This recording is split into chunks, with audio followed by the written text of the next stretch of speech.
Hello, Goobers. Perfectly as I stretched, I see. Oh, we have the round hour, so let's freaking go. Let's freaking go. We don't have the entire day. Hello, hello. I hope you had nice 2 days away from me. And here I am once again returning with my streams. Let me just like play around a little bit here, out there, everywhere, because I need to adjust to my setup that I didn't do, because instead of preparing myself for stream, you know what I did? Played Vampire Survivors. Hello Benny, hello, and hello stream element. Thank you for for just like being #1 chatter for a second. It's crazy. Okay, so I know we have already started fall season of anime, and I know there's quite a lot of things going on in there. Like, you know, it's always the first weeks are always the busiest when you try to watch everything that comes out right after one episode after another, and sometimes it's rough. I feel like we still are not in the phase where everything literally is coming out, so it's a perfect moment to summarize summer anime season, which has been rough. It has been rough. Right now, fall anime season is a walk in the park.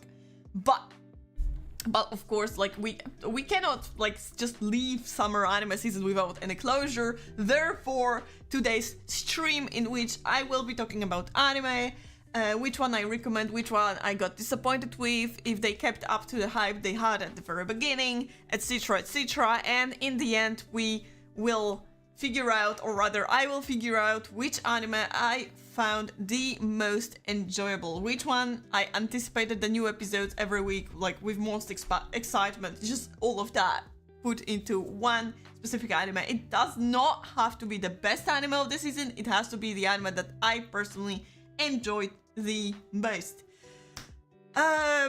So you know that until now, there have not been any specific format in which I'm doing this kind of thing, and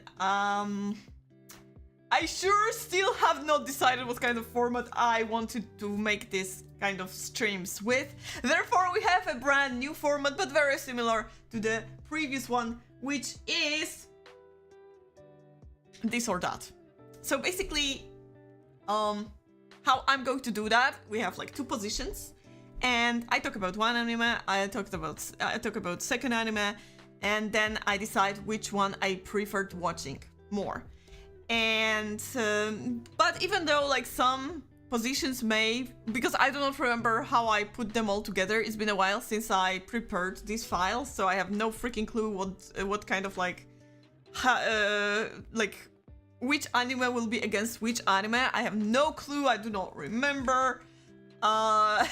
It's a mess, mixed up layers together. So we will see how that works. What I also wanted to say is that with every round, even if the anime loses the battle, I will let you know if I personally recommend that or not. I mean, technically from how I will be talking about anime it will be clear, but... Hi Didi, hello! Today's a busy anime day. Hell yeah, it is! It is! But, you know, this week we are anime talk only. Next week we're coming back to Kingdom Hearts. I think it will be full Kingdom Hearts week next week. I think. Is that true? Wait, let me check. Because I don't remember how many...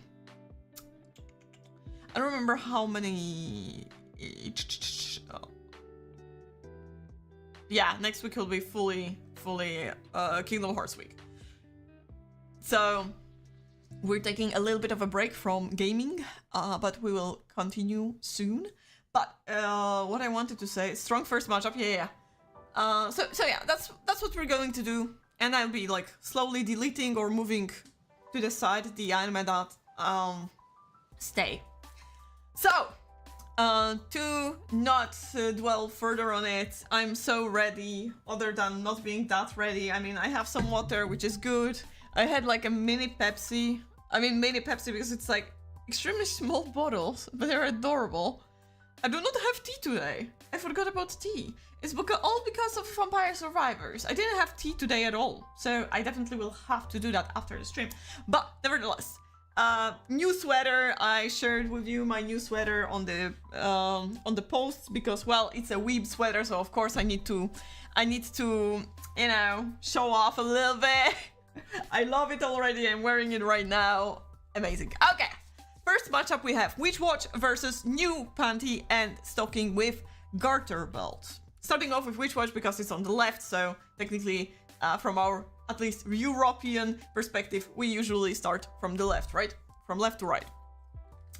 So when it comes to Witchwatch, it is a core 2. It was 2 core anime, so it's like second part of the anime. 24 episodes, 25 episodes, 26, 25, 25. I think 25 episodes long series created by the same person who is responsible for Sketdan. I talked about it on some of the streams already. And if you remember correctly, Witchwatch has already been in the previous stream of these sorts. Why did I take it again? Because I feel like Core 2 often changes. And I feel like you have so many different experiences with part 2, because usually Core 1 is like 2 arcs, 1 arc, and you move on to another arc with next 12 episodes or so. That's why I thought it's very much fair to put everything I watched this season that has come out on this like challenge kind of thingy. Which watched first 4 or 5 episodes good, rest sleeper. And the end, they wanted to make a comeback, but not worked after 15 boring ones. Okay, so my perspective on Witchwatch. First 12 episodes, so first core, which we talked about, it was pretty decent. It wasn't anything special. It has like 3 stronger episodes, and the rest was like, oh, whatever. But overall, it was okay-ish. I remember, though, that it lost against Arumajo something that I watched, and honestly, after core 2, I'm proud of myself. I'm proud of myself that I chose another mediocre anime over this one, because holy shit, did Witchwatch fall off.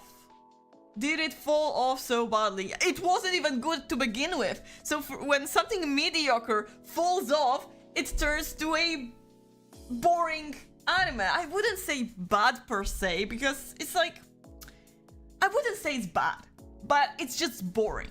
You don't want to watch it. You feel like you're not going anywhere with the plot. The jokes, it's like 90% of the time for me personally, it was a miss. Like, I didn't laugh. Like, I think I laughed in 1-2 episodes only. And I think my main issue when it comes to, because in this kind of series, you need to have a lot of heart. You need to have like a lot of like this cutesy type of situations to make the characters likable. The problem with this anime is like, I don't care about those characters. I don't know why I don't care. I mean, I know why I do not like Morihito or Moi-chan, the black-haired ogre, who is a familiar for our protagonist. I know why I don't like him. Because he doesn't have consistent personality. At first they present him as a serious guy who is like, you know, who's like all confident, maybe not confident, but it's like very focused on his tasks, and so it's just like no jokes whatsoever should be made around him because like he's so serious. But then he turns into yet another silly character, and that's I'm sorry, let the sirens go through. Okay, thank you. And like I feel like because of that, those characters feel like they don't have much of a personality. Like they should have personality. Like one should be like a slacker, the other one should be like happy-go-lucky guy. This guy should be like more of like tsundere or something. Technically, there is a glimpse of that, but then like if the gag needs them to act differently, they will act differently, and it pisses me off. It's kind of annoying, and I feel like in the second core, nothing that happened like really left any impression on me. And sure, there's 1 episode left, but trust me, this 1 episode will not save the remaining series. Gakuen Babysitter peak. Gakuen Babysitters is a very old anime, Shrek. We're not talking about that. I wouldn't call it peak either. My deeply apologies. No, it's fine. It's fine. It's fine. It's fine. It's fine, bro. Don't worry, don't worry. So to say watching Witch Watch was a chore is an understatement. I did not want to watch Witch Watch. But because I made a rule that if I'm watching something with my friends, we're going to watch it till the very end. We still have to watch the last episode. I'm so sorry, we're never going to do that ever again. Which was okay, but every other characters were pie-moning the whole series and I couldn't bear it. I feel like everyone was pie-moning, that's the problem. Like all of them, they felt, at certain point, they felt the same. It's like, it's just like, oh yeah, let's give a gag to this character now, and to that character now. It's like, it was so random. And it's not like, most of the information about those guys never returned. It's like, yeah, this is like one gag moving on to another gag, to another gag, to another gag, and those gags aren't even funny. And it's so, so sad. So, that was about Witch Watch. I would definitely not recommend watching it because honestly there are so many more better comedies in anime, better feel-good series to watch than Witch Watch. So for me personally, I think it's a very much of a skip. You don't need to catch up to that. But to move on to new Panty and Stocking with Garbled. This is a sequel, second season of Panty and Stocking that with Garbled that came out ages ago, and it was such a hit among anime fans because first of all the art style was entirely different. It's like it reminded you of more American style Powerpuff Girls or something like that. Second of all, it's extremely sexual and vile and just a lot of cursing around, which is strange considering the two main characters are angels, so technically they should be pure, but they are not. So the plot around this series is that Panty and Stocking, because yes, those are their names, are fighting the demons that are possessing people on Earth to earn coins to get back to heaven, from what I remember. And then we have Scanty and Pantyhose, I believe, or if I don't mix it up, who are demons who in the first season are antagonists. But in second season, they become allies. And you may think, oh, well then, maybe it will spice things up a little bit. Maybe it will get more interesting. I feel like Panty and Stocking has been something courageous and brand new back in the days. But now that it has returned, it doesn't give much of a wow element. It's like, yeah, we know what this is all about. Yes, it works still the same. It's just, I feel like I'm going to say it right away. I did not finish watching New Panty and Stocking with Garbled. I think I watched like 5 to 6 episodes and decided to drop it due to me not being that interested to watch further on. I didn't even, like, I barely get to the part where we have like male angels, which a lot of people were most excited about. But from the clips what I've seen, they didn't leave much impression either, which is a little bit strange, but okay. I gotta say, first season for me was remarkably memorable due to the finale.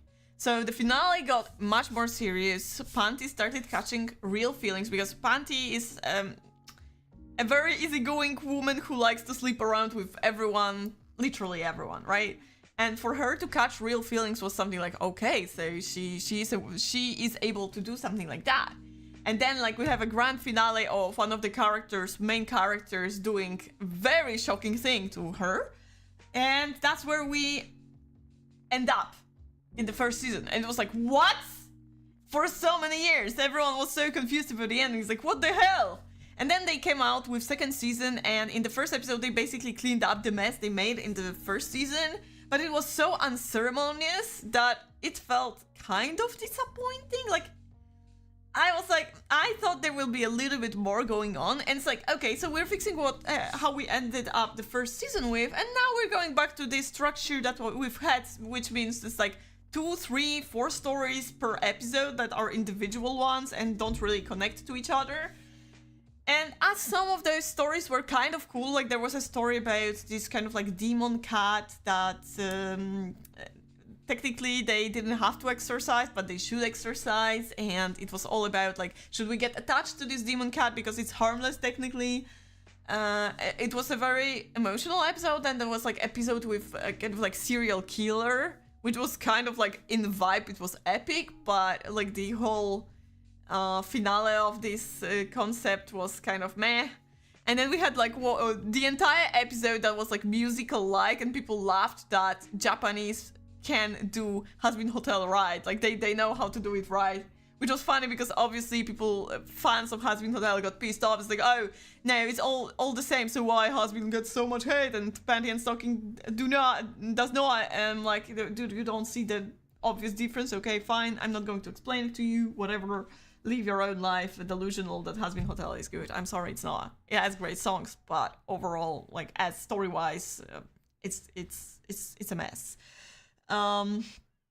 So yeah, I have been pretty. I wouldn't say I was disappointed because I have expected for new Panty and Stocking with Garter Belts to not hit as hard as the first season. But still, I would rather finish watching new Panty and Stocking with Garter Belt than touch Witchwatch. Therefore, bye-bye Witchwatch.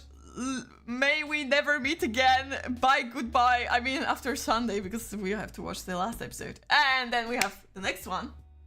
You haven't watched Panty Stocking, but you would choose everything else, then Witchwatch. Yeah, that's what I just said, yeah. Yeah, definitely. And then we have Yaiba. Which is an anime that also had like its second cour right now. But the thing is, I haven't really watched much of second cour. So you see, this is a very old anime based on a very old manga by the creator of Detective Conan, which I adore, absolutely adore Detective Conan. But my love for Detective Conan comes from love for detectives. Sorry. A love for detectives, love for, like, I already got attached to so many characters out there, you know. When you watched over 1,200 episodes or so, you probably do get, it's easy to get attached to characters, right? And by all means, Detective Conan is not for everyone. I wouldn't recommend it to anyone who's like not determined to watch this many episodes. Like, don't. It's really not, you're not missing out much. But like, you know, I really like when they bring, like, I really like when they bring up old anime that aren't from the creator of Inuyasha, because she got like Urusei Yatsura and then Ranma and a half. So to see something else for the first time in forever, which was Yaiba, I was like, okay, we have shonen this time and not like this shoujo kind of harem, so shoujo/harem kind of thing. So I was very excited to see how it goes, and the first cour was enjoyable. Like, you can feel like it's a very old school style way of writing shonen. I gotta say, like, one good thing about it is like it's pretty dynamic. It's not like in Dragon Ball where you have to wait for so many episodes for the final attack to be hit towards the villain or whatever. No, Yaiba is pretty dynamic. The animation is fantastic. Opening is a banger. I agree, Binu. Opening is a banger. And overall, like, it was enjoyable to watch, but I feel like with this kind of series, at certain point you have enough, you know? And like, I watched those 13, 14 episodes and I was like, I don't feel like watching it anymore. Like, I know which way it's going to go. I like those characters, but it's a little bit too childish for me to want to continue watching that. Like, those kind of jokes, they worked back in the days, but right now they feel like, okay, like, we have the same joke over and over and over again. Although I gotta say, there are not that many of like panties jokes or something like that. I guess it wouldn't like match well. Overall, Yaiba is a really good anime project, but I personally am not unable to watch those kind of shows for longer than 12 episodes because I get bored. I'm like, okay, that was enough for me. I don't need anything more. So, would I recommend Yaiba to anyone? it's hard for me to say anything about second cour because I watched like 3 episodes of it or something, or maybe even 2 only. So it's hard for me to really say anything much if it was more interesting or not. Definitely, like the relationship between the relations between characters grew a little bit deeper, at least from what I could say from the very beginning of this second cour. So it is developed in a clear direction, but I think that a lot of people would just not enjoy that. It's kind of like a thing that you can play in the background and not focus too much on, because you will understand where this is going anyways. You don't need that to focus. You don't need to focus on it.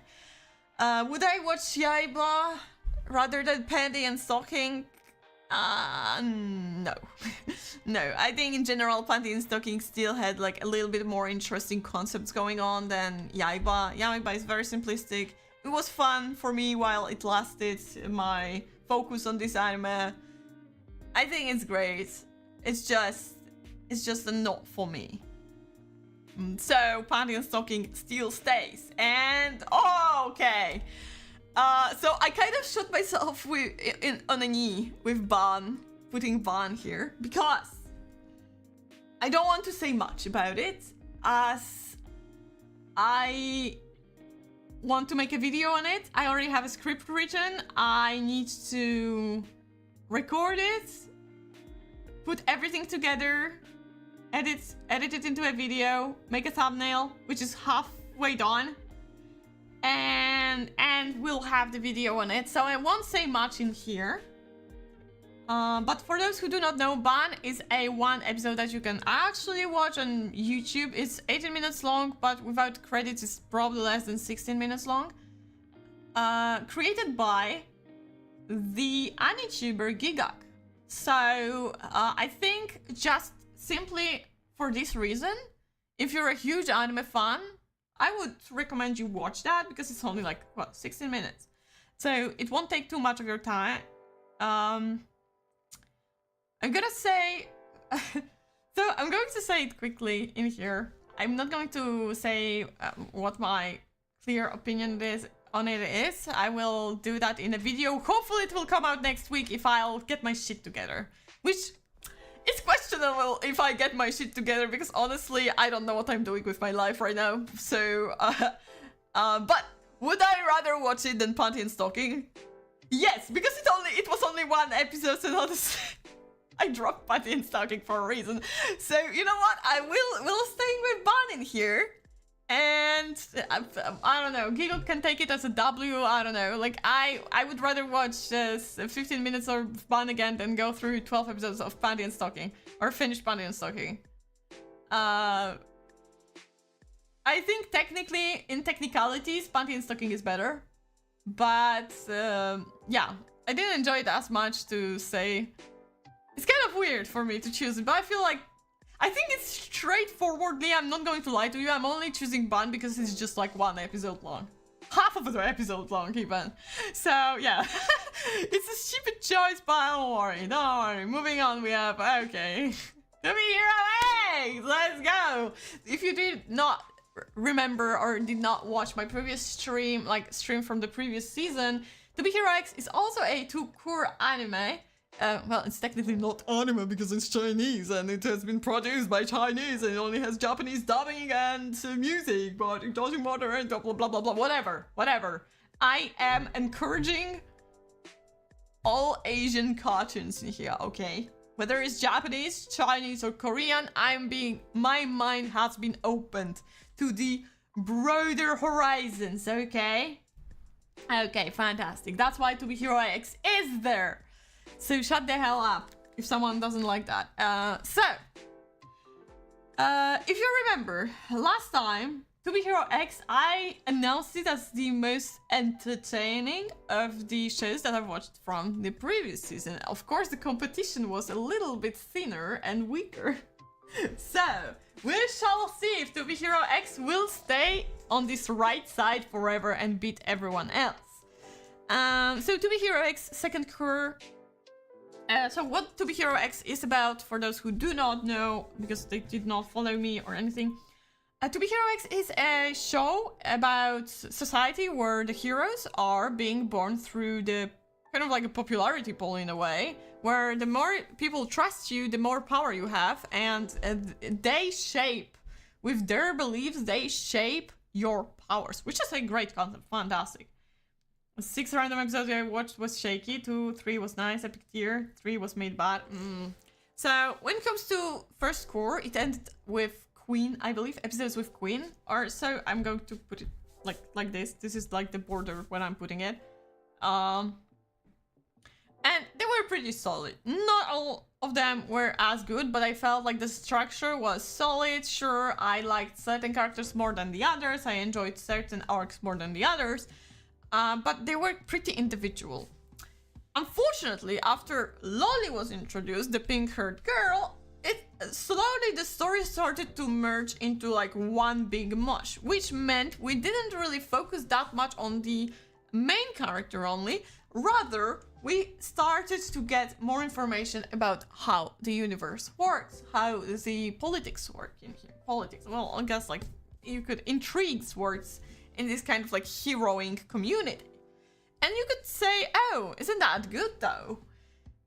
Not for the characters, because even though, for example, we have a second character after Lolly that has technically should have their own arc, was Ghostblade.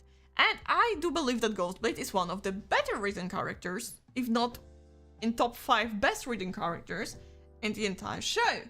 But his episodes were freaking terrible. Why? Because there were other characters that I really did not enjoy out there. And that was an issue. We should have focused more on this character individually so we could give them all fair judgment.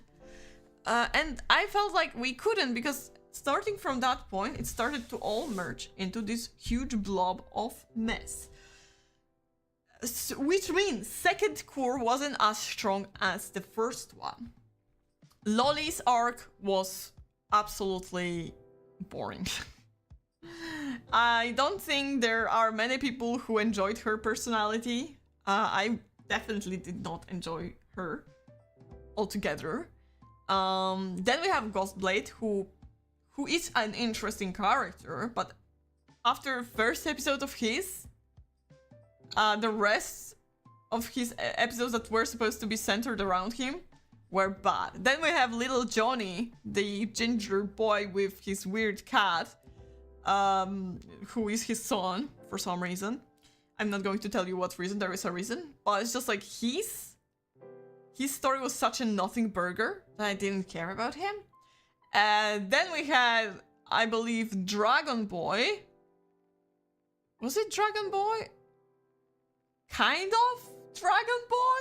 You see, this is where things are starting to get shaky. But yeah, Dragon Boy, and then at the end the dog Aku. And Dragon Boy is shitty character. No one likes him, no one wants him, no one cares about him.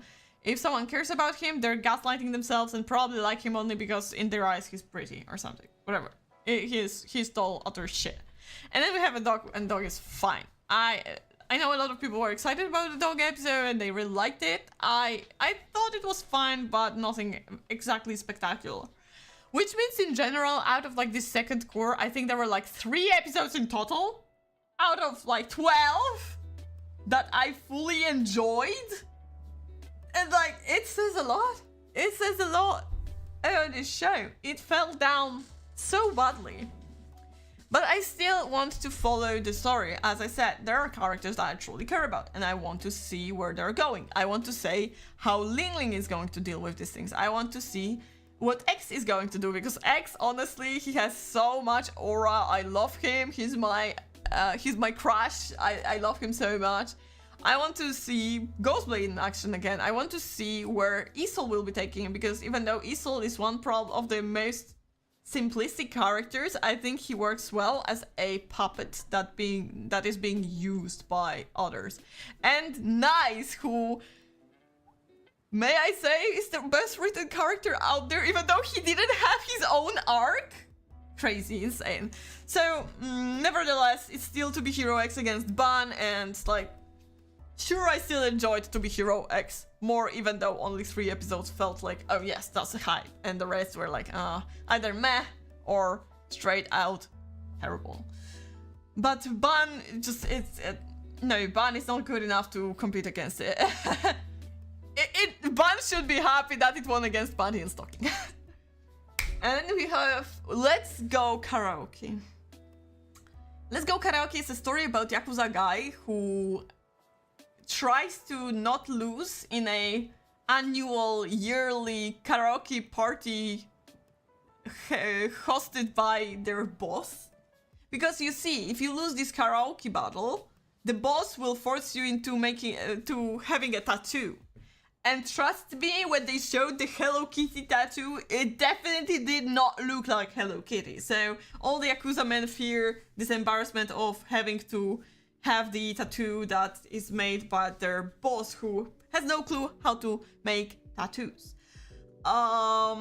X scenes were so good. Yeah, okay, no, X is such a goat. I love him so much. I wish he looked cooler in 3D though, because in 2D, hot. In 3D, not so much. But to be fair, in 3D, barely any of those characters look good. Like Lin looks fine and nice. And the rest, I'm like, well, maybe Isol. But on the rest, I'm like, I hope they will look better in the second season for sure. But then, back to Let's Go Karaoke. So because this Yakuza guy doesn't want to lose, because he doesn't want to have like lame ass tattoo, he steps into some kind of school choir competition, and he sees like this one middle school boy being very good at singing. So he grabs out to him and he says like, oh, you'll teach me how to sing properly. So slowly, because first of all, because he's kind of like forced and scared and feel threatened in the presence of Yakuza, this boy helps him while having his own struggles caused by puberty, by the changes in the voice. He feels like he's letting down his whole choir, and so he struggles with that. And genuinely, if this anime was led in a little bit of a different direction, I might have put it as a winner against To Be Hero X. But there is one reason why it's losing against To Be Hero X, and it's because it made me extremely uncomfortable. So, you already know, an adult Yakuza and a middle school boy. Yeah, so a minor with an adult. And sure, this kind of relationship can be wholesome. But, like, even though I can understand for a middle school guy or girl having a crush on an adult, like, it's natural, like, humans do have crushes on, like, celebrities that are older than them, who plays, like, a role of teenager at Citro or something like that. Sure, I can, like, it's fine by me. It's fine by me if it's, like, one-sided crush that is not going anywhere. But the Yakuza guy, he threw a little bit too many weird innuendos, and even though from his perspective it looked like a joke, it made me personally extremely uncomfortable watching it. And I've watched 3 episodes. First 2, they didn't have much of that. They had like one line and I was like, okay, I'm going to like look past it. But after the 3rd episode, I started to feel like I'm actually watching Boys Love, and I'm like, I wouldn't mind Boys Love if one of the characters wasn't a minor, you know, and the other is an adult. I'm sorry, I'm not going to be a prude and cancel the show or something, but I'm like, I personally feel uncomfortable, therefore I started disliking it. And even though it was like 5 episodes long, and it left me like 1 episode to watch, I didn't want to watch the last episode, because I felt uncomfortable. Like, I didn't want to watch it anymore. I was like, no, I'm done. Which is a shame, because the structure of the anime was really good. The relationship would have been good if not the weird, awkward kind of romance implied, which apparently, I got spoiled through TikTok. Apparently, he meets the guy again after he's in college, so he's an adult. and he fully admits that he had a crush on him or still has a crush on him. I know where this is going, but for me it's kind of like too close to the territory of grooming, and I don't feel comfortable about that. And because of that, you're losing against Superhero X. Shame on you! Shame on you, really! It could have been so good. The structure was good. It was perfect for 5 episodes short story. But you did to fuck it up! You didn't to fuck it up! Why? Okay, but in Banbaban, you see, the difference between this and Banbaban is this could have been such a good show about like serious issues of a teenager going through the phase. And finding like solace in an adulterous world that's very dangerous. It could be interesting. Banbaban was just plain stupid, and that's why it was more entertaining.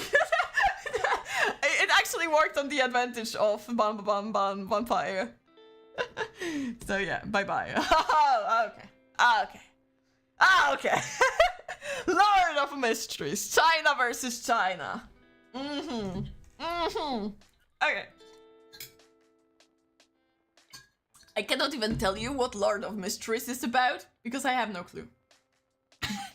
I mean, I've read, someone tried to explain it to me on TikTok, and they said something along the lines of, it's about people who want to become gods, gaslighting other people, so they would want to become gods.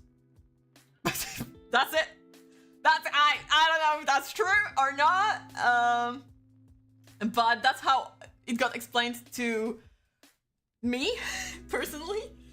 And apparently the protagonist is kind of like a Lord of Mysteries who is like God above all gods or whatever. I may have understood it wrong there.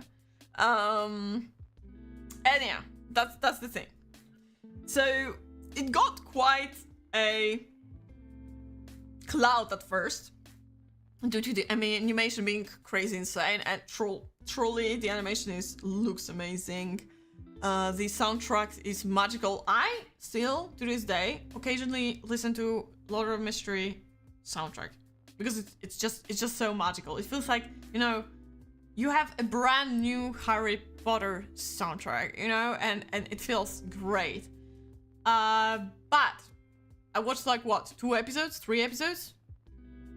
2, I think, maybe. I don't remember. And I didn't understand shit. You dropped after 7th episode because the amount of info was too much for your brain. Yeah. So that's the problem with the series, is like, it tries to take you into this world, but it's just such a lore dump, one after the other, and more info and more info and more info. I feel like it's just impossible for a human brain. It's like, you know, it feels like you wanted to go to your college classes, you sit somewhere in the back row because of course you don't want to be noticed by the professor too much, and just sign your attendance list, and then you realize that you got into the wrong classes and it's too awkward for you to leave, so you sit and you listen and you don't understand shit because it's like a 5th lecture this semester. And it sounds intriguing, and the professor is very ambitious and like full of enthusiasm, so you feel like, okay, that's good. I kind of vibing, but I still don't know what's going on. So this is the experience of watching Lord of Mysteries, basically. I've heard that the novels are a little bit easier to consume, but will I be courageous enough to try? I don't know, because I feel like this project may work well as a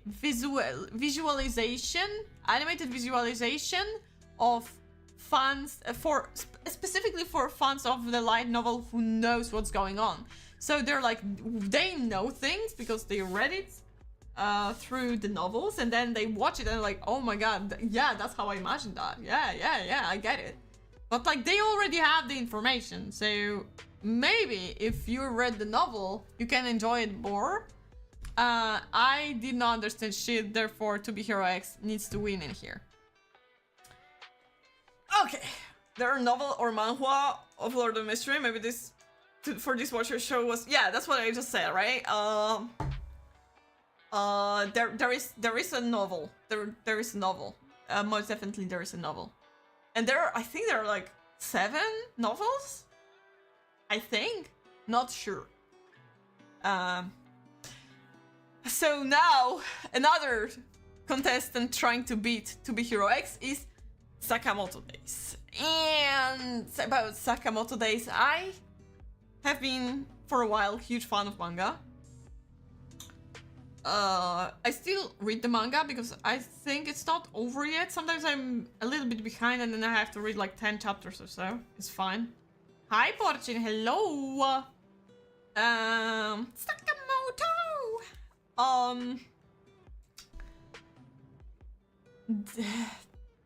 I feel saddened when I think about Sakamoto Days anime because I feel like for something that brought me so much hype and joy through manga, I cannot say the same about anime. Like, I feel like there is like structural issue within the anime that's like things are happening, but you just like don't really care about it. I feel like the emotions aren't elevated in any way. And I know when Sakamoto Days, the first season came out, or it's part 2, I don't remember, whatever. Sakamoto Days part 2, let's say it like that. I don't remember if it's season 2 or part 2. So when first season came out, a lot of people were like, no, this animation is good. And a lot of people, no, this animation is shit. That's what they said.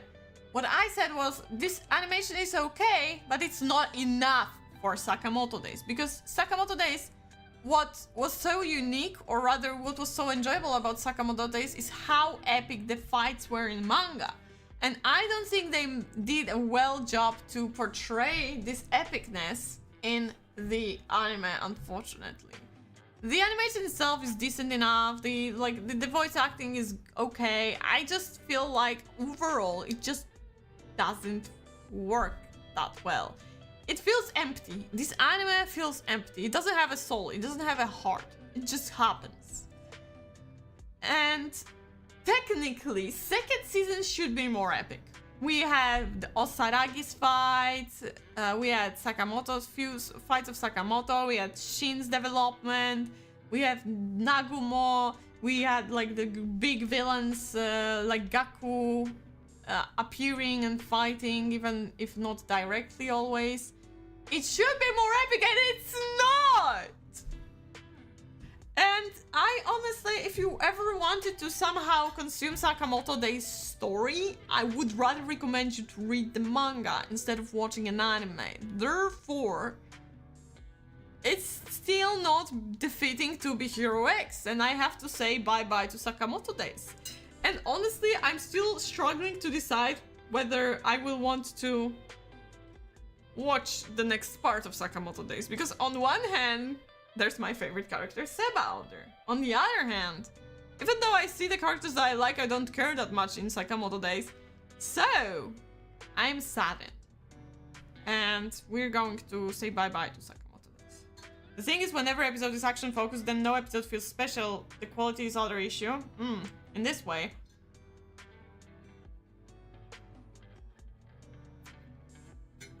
Yeah, maybe the things... I'm sorry, I needed to... Oh my god, I needed to drink so badly.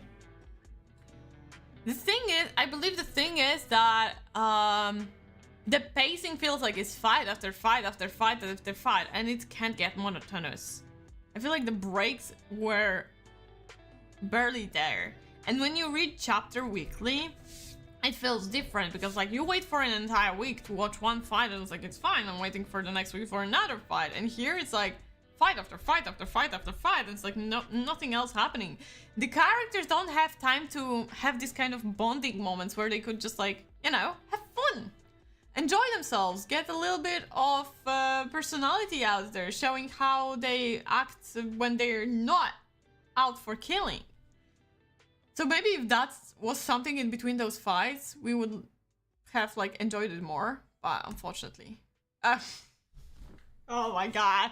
One after the other, one after the other. So first of all, I want to apologize to my friends for putting them through the marathon of the second season of Kaiju.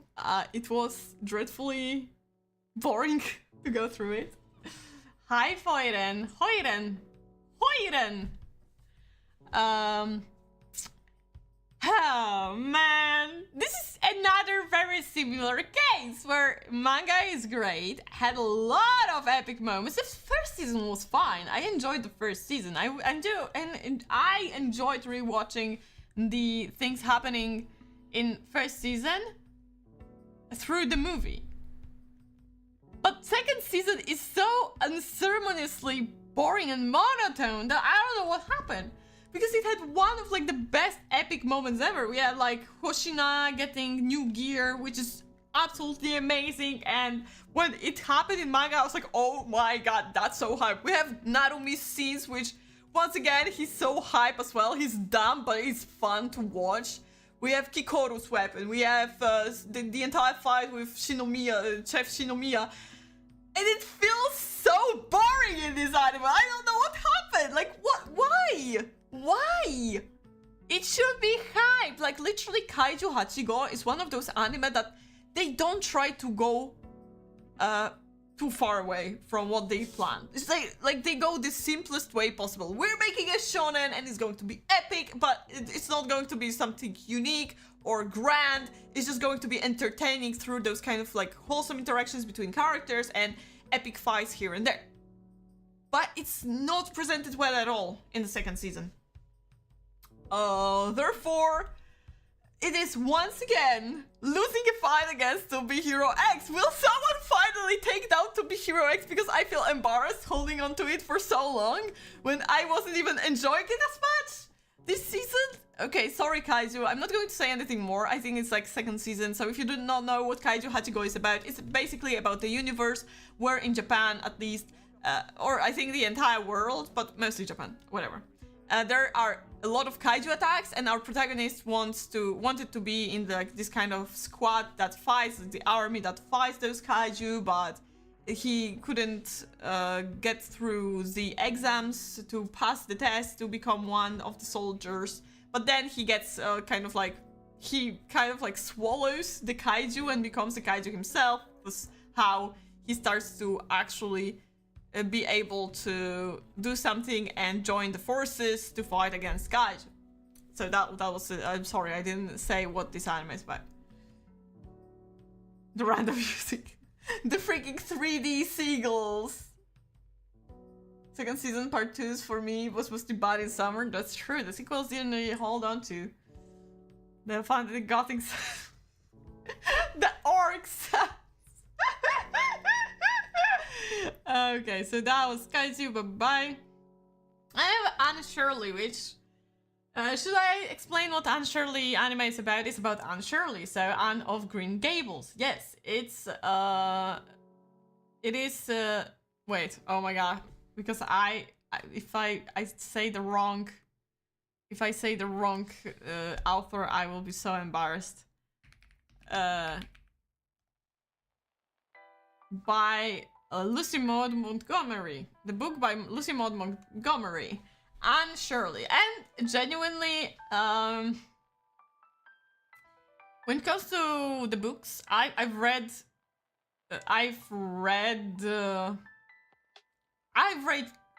the first 3, which are surprisingly all the 3 that were animated within the anime.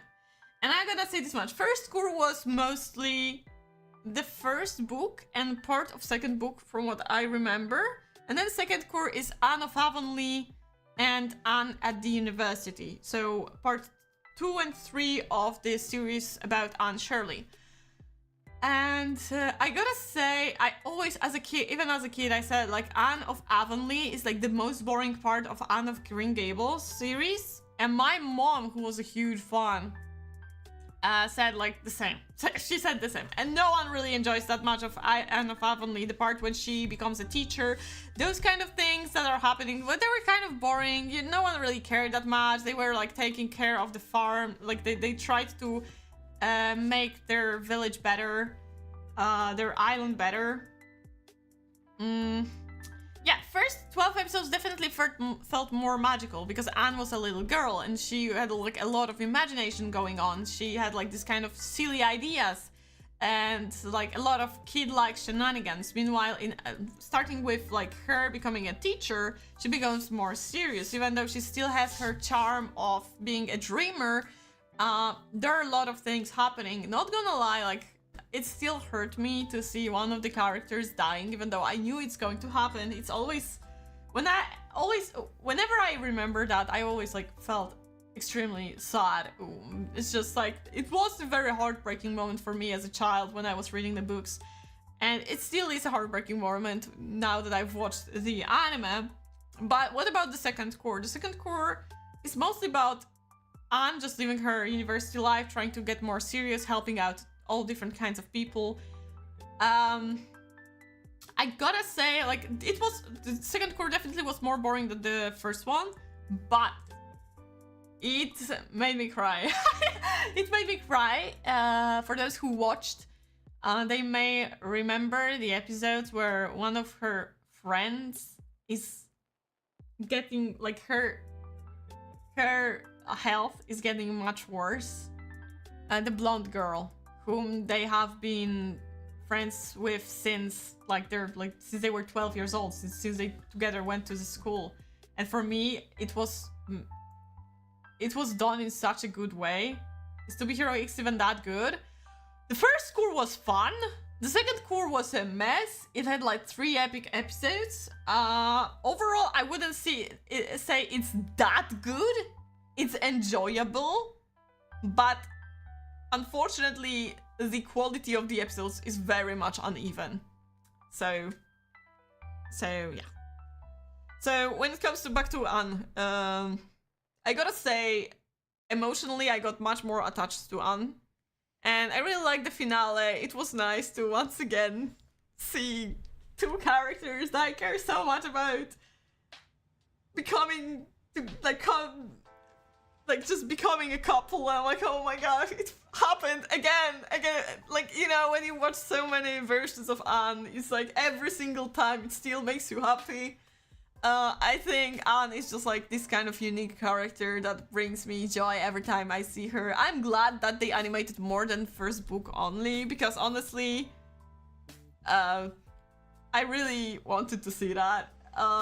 It's not as amazing as I thought it would be. I think quality-wise, it didn't feel as special as the first episodes, but overall, I would say I enjoyed Anne a little bit more than To Be Hero X second core. So I think second core of Anne, even though it's weaker than the first core, just like in the case of To Be Hero X, I think it's still, I enjoyed the second core much, still a little bit more than the second core of To Be Hero X. So bye-bye To Be Hero X. Fuck you, Anne, you go here. Okay. Okay. Okay. Based, yeah. I didn't watch it, but from what my friend said, it felt like it's kind of overhyped. It is overhyped because people think it's better than it is, that's for sure. They think like things that aren't epic or aren't written well, people think as they're like peak. And I'm like, no it ain't. Okay, but we said bye-bye to Be Hero X. Damn, furry energy. Okay, so Araiguma Karkatan is another anime that's actually was running for a second core. So once again, we have 24 episodes. Just the difference is that those episodes were like 1 minute long. So, and you know what's the funniest part?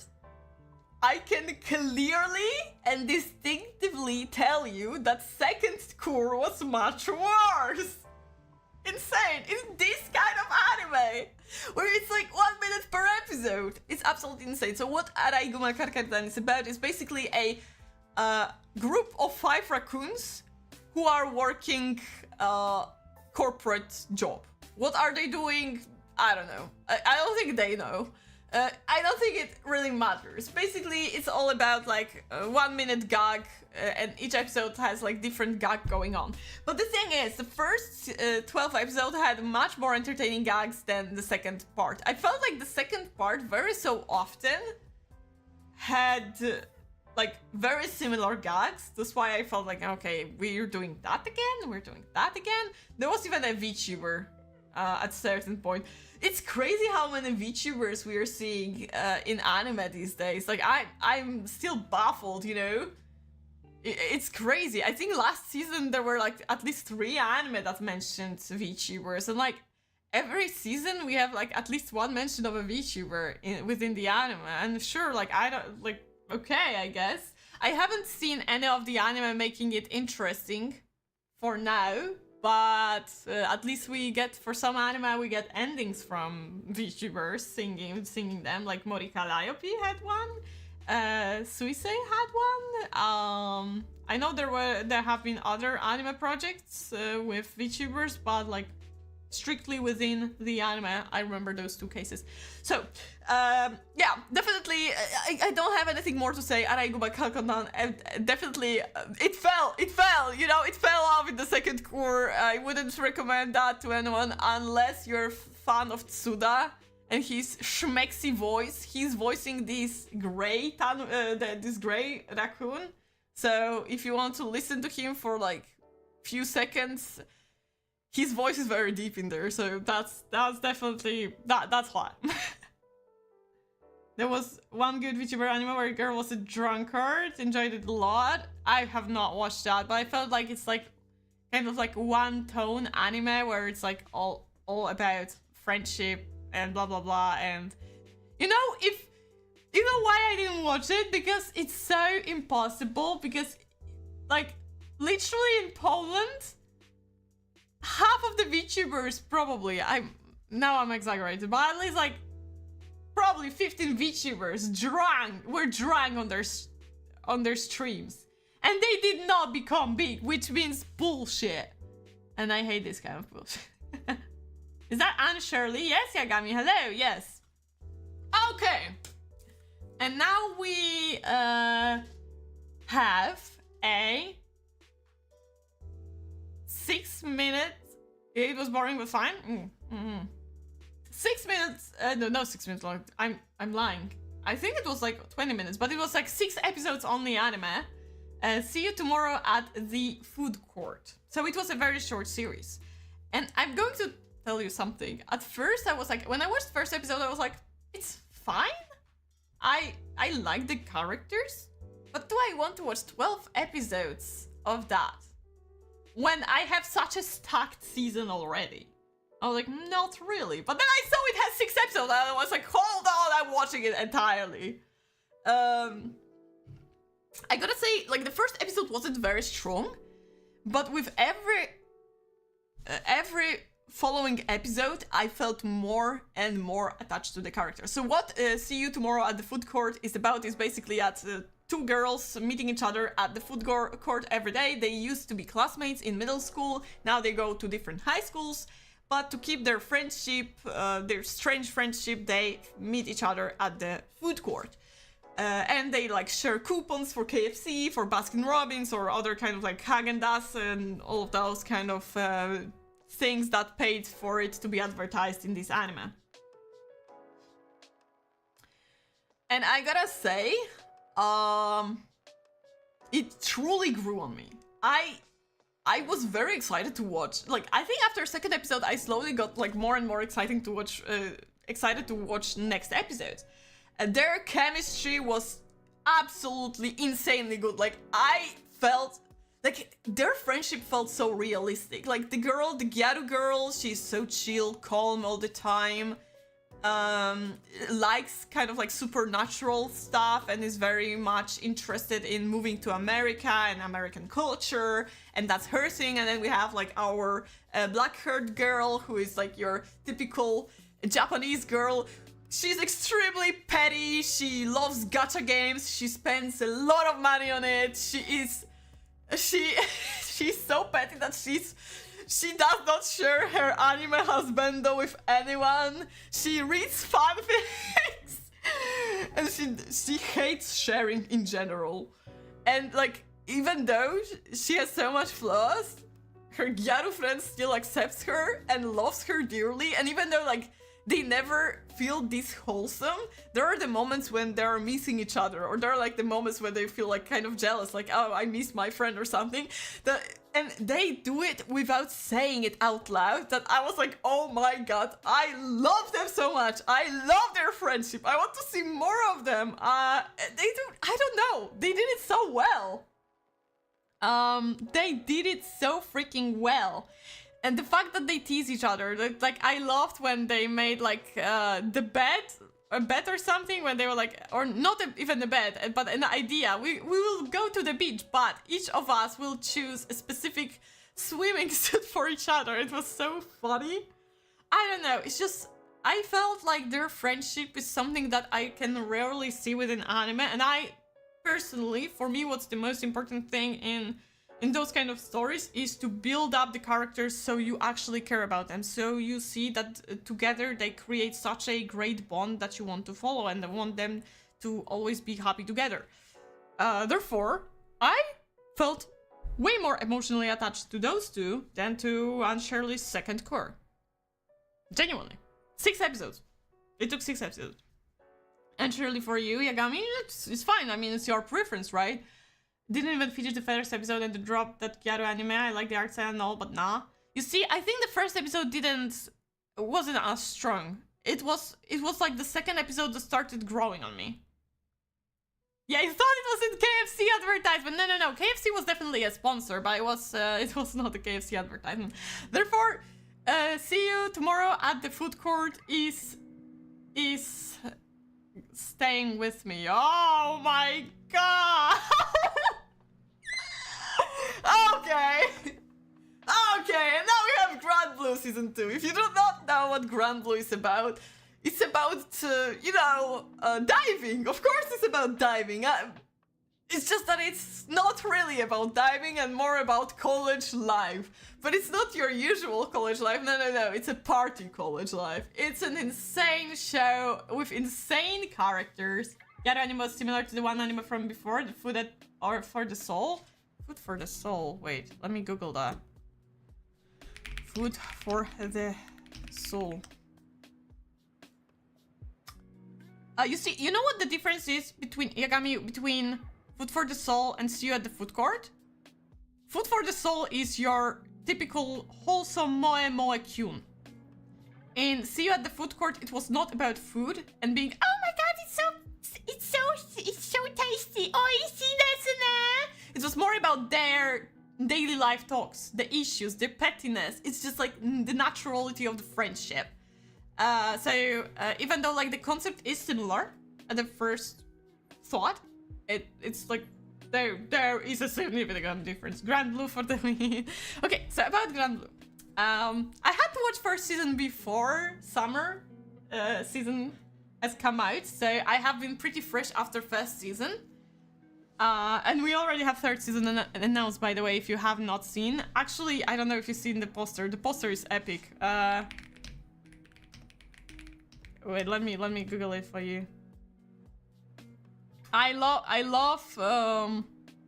the poster for third season. Wait, look at that. He has a number 3 on his butt. Is okay. I'm going to hide it before I get a ban or something. Anyways, it's going on for the friend group. Food, diving, Grand Blue was solid. Okay, so about Grand Blue.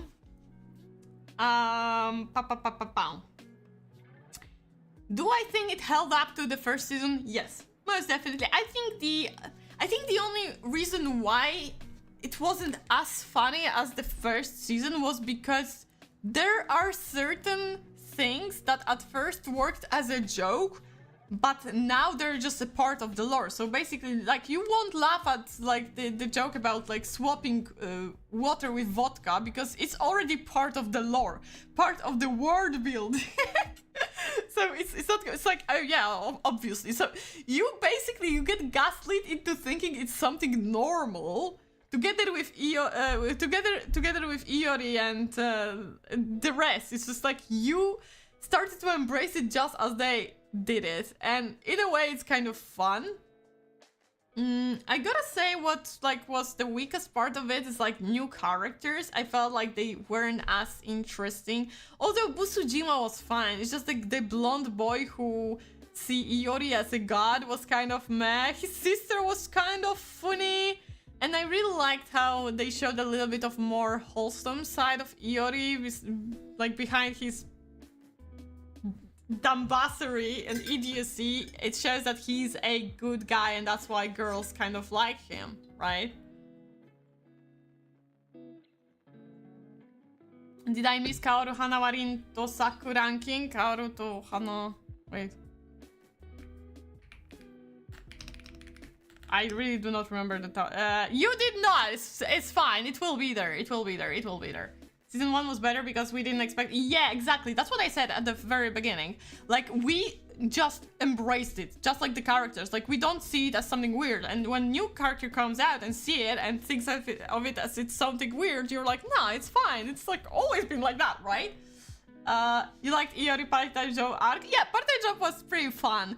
I just didn't like the blonde guy. I don't remember his name now, but I felt like he was a little bit unnecessary. But overall, it was still pretty fun. There was one boring episode. Like, one episode that I really did not enjoy that much, and it was like when they got kicked out of the school's girls' school festival.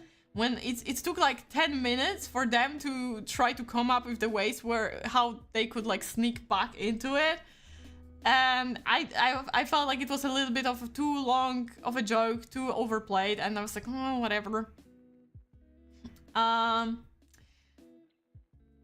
I think I'm going to stay with See You Tomorrow at the Food Court, though. Surprisingly. I felt like it's just... There was something lacking for me. I mean, Grand Blue was amazing. Overall, it was amazing. I still think, like, for a second season, it was definitely holding strong onto it, and I hope the third season will be just as cool as the second one. It keeps on having, like, very similar vibe to, like, through the entire series. But personally, I felt more attached to See You Tomorrow at the Food Court. So therefore, bye-bye Grand Blue, you are amazing. I highly recommend anyone who likes good comedy to watch first and second season before third season comes out. You definitely will not regret it. But for now, bye-bye. Oh, God. You know, sometimes I forget what kind of anime I tried to watch this season, and I'm like... I need to...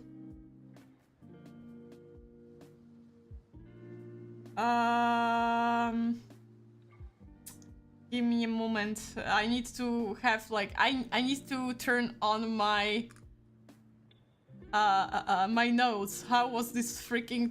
I don't remember the titles of those shitty anime. Sorry. Okay, yeah, okay. So this one was called I Won't Be Your Lover Unless something. I will not even read the Japanese title, it's too long. There's no freaking way I'll be your lover unless. So at first I was like, oh, Girls Love, very cool. You know, I rarely watch Girls Love, so maybe it's time to watch a little bit more of it, right?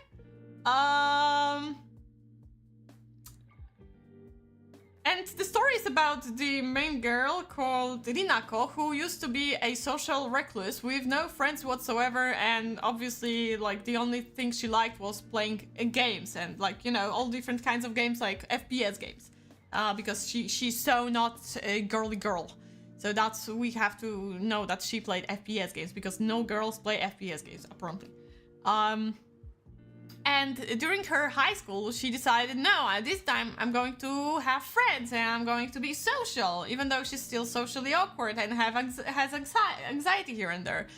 And all goes well until this blonde girl that's hugging her in the poster, for some reason, I don't even remember what the reason was, but says, oh, I'm in love with you, be my girlfriend. I don't think she even, like, gave clear enough of an explanation to say, like, why she likes her. I remember her saying that it's definitely not for her body because she's mid when it comes to her looks.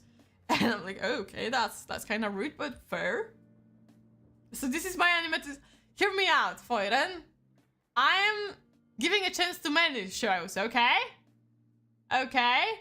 And, like, at first, this anime on the left, I was like, okay, it's a little bit funny. I could see them working, but and like there were even like situations where I was like positively surprised, where it's like there was a moment where, oh my god, like if people see this they will think like we're doing something but we're not doing anything. And it's like instead of turning it into a joke, the girl actually slapped the blonde girl because she was taking it too far. So I was like, okay, that was nice.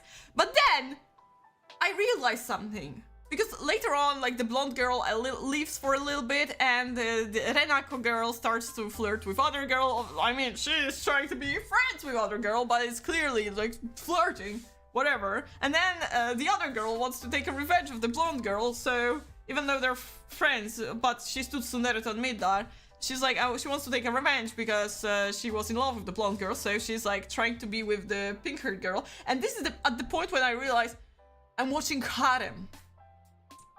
And I don't like that. I don't like harems. That's one thing that I very so often repeat. I dislike harems. I think harems are a little bit too close for me to NTR for me to enjoy them. Back in the days, I watched quite a lot of harems, which is very ironic. And or maybe it's not ironic. Maybe I just got tired of this medium that is like this genre, not genre, but trope of having a harem. And it's like the only difference in it is that we don't have a guy but a girl. But what difference does it make when the girl is being such a simp? So like she's like literally jumping on every single girl technically, and even though she's like, no, I just want to be friends, just want to be friends. But then like she makes so many different decisions that don't match her beliefs, and I'm like, okay, I felt like weird. I felt weird watching that and dropped after like 5 or 6 episodes because like this was the point, like at the beginning, things were going very quickly, first of all, which I was like, okay, already we're at this point. Like the 3rd episode felt like it should be 6th episode, and I didn't know how to feel about that. And then we got to the arc with the black-haired girl, trying to fool the blonde girl, like trying to make the blonde-haired girl, like trying to make her jealous that she's spending time with the pink-haired girl. And I stopped, like, I've started feeling more and more awkward and realized that I'm just watching a freaking harem and I don't enjoy that, so I dropped that. Therefore, it has no chance against See You at the Food Court. There will be next season. I'm waiting when even the green-haired girl will be in her harem. Oh yeah, because she was the one who was, like, clearly interested in the blonde one, right? Okay, now we have Everyday Host. For me, actually, it's better than boy MC who do nothing and just NPC around. That's true. Definitely, the girl at least had personality. And as I said, like, she had some moments where I was like, okay, that's good for you. You did something well. Her sister was cool as well. But overall, it still felt a little bit too cliche. And just like, once again, it's still harem. Kazuha or Kazuya from Rent a Girlfriend. I don't know how, like, the ginger-haired guy... He's one of many. No. Oh, please. I'm calling out Saito from Zero no Tsukaima. I'm calling out Nagi from Maho Sensei Negima. Negi from Maho Sensei Negima. I'm calling out what would be Hayate from Hayate no Gotoku. Like, I could go on and on and on and on and on with those protagonists of harems. We're in the girlfriend with 4 in the same seasons. He can't do anything. Yeah, he can't do shit. Wait, did the manga end already? Because I've seen like people laughing at him for spending so much money on the girl and not getting her in the end. I mean, that's a great message. I'm not gonna lie, that's a great message. That's going through Rent a Girlfriend. Like, no matter how much money you'll spend on the girl, it doesn't mean she will ever be yours. It's like, you thinking that is ridiculous. So that's a good message, but to watch 4 seasons for this message is kind of insane. No, thank you. Okay, Everyday Host is an anime about a guy, the black-haired guy in glasses, who, this guy, him, who loses his corporate job as a corporate rat, and because like he's very desperate, he tries to work as a host in a host club. And, well... things aren't going that well. He doesn't know what to do. It's a very short series because it's like 3 minutes long per episode. 3 minutes per episode, sorry. There was some drama about the end. Apparently, yeah. So he tries his ways into a host club and he meets all different kinds of hosts who work there. So we have their boss, who is kind of like the pink-haired guy who has a lot of experience under different host clubs back in his days because he's very old. No one knows how old he is. but he has this act of like kind of cutesy little boy. Then we have like this guy who is tall womanizer. He's your typical like, I'm going to buy you this, buy you that. Honestly, he spends a lot of money on the girls just so they can come back. This much that he doesn't even have money for cigarettes. Then we have this guy who is the funniest one, because he's like literally he's like Bakugo Katsuki but not shitty. He's just like, he has a temperament and he only wants to play gacha games, so he's only becoming a host because he knows the girls will throw. The girls like his act because he acts cold towards them and indifferent, and they like that. He's ignoring them. And the only thing he does when they buy him a bottle of champagne is he breaks it onto his head just so the girl will pay money so he can be the best at the gacha. And the funniest part is like, there is another host club and there's another guy who does the exactly same thing, so they fight against #1 place in the one gacha game. And they just like do everything to get money through that. And then there's this guy who is well, he's of a specific beauty, but he's extremely confident in himself. So through a lot of shenanigans and fights, well, like situations with the more popular host club, our main character learns what kind of audience is for him, what kind of women would be interested in him, so he can keep on being a host at the host club. Overall, it was a fine anime. Genuinely, I still have not watched last 6 episodes because I cannot watch. I cannot find them anywhere. No one's uploading this anime. Didn't even saw the bra in the corner. You see, that's why I showed him to you. Skipping a whole season until it ends my anxiety's level won't do me any good with the anime if I watch it. Oh, really? Damn. He's a rook in MMO.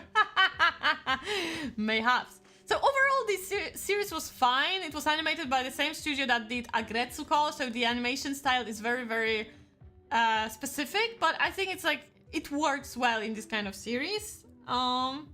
It's nothing special, once again, and will it be to see you at the food court? No, of course not, but I felt like this was one of the things that I'm going to watch this 3 minutes and, you know, I will smile. I don't think, like, I had like maybe 2 full cackles being like forced out of me through this anime, but other than that, like the rest were just like, it was just fine. Like it wasn't extremely funny, but it was just like, I don't know, it felt, to a certain extent, it felt weirdly wholesome. Man, I don't have anything to drink. Give me a moment, I'll bring myself something to drink.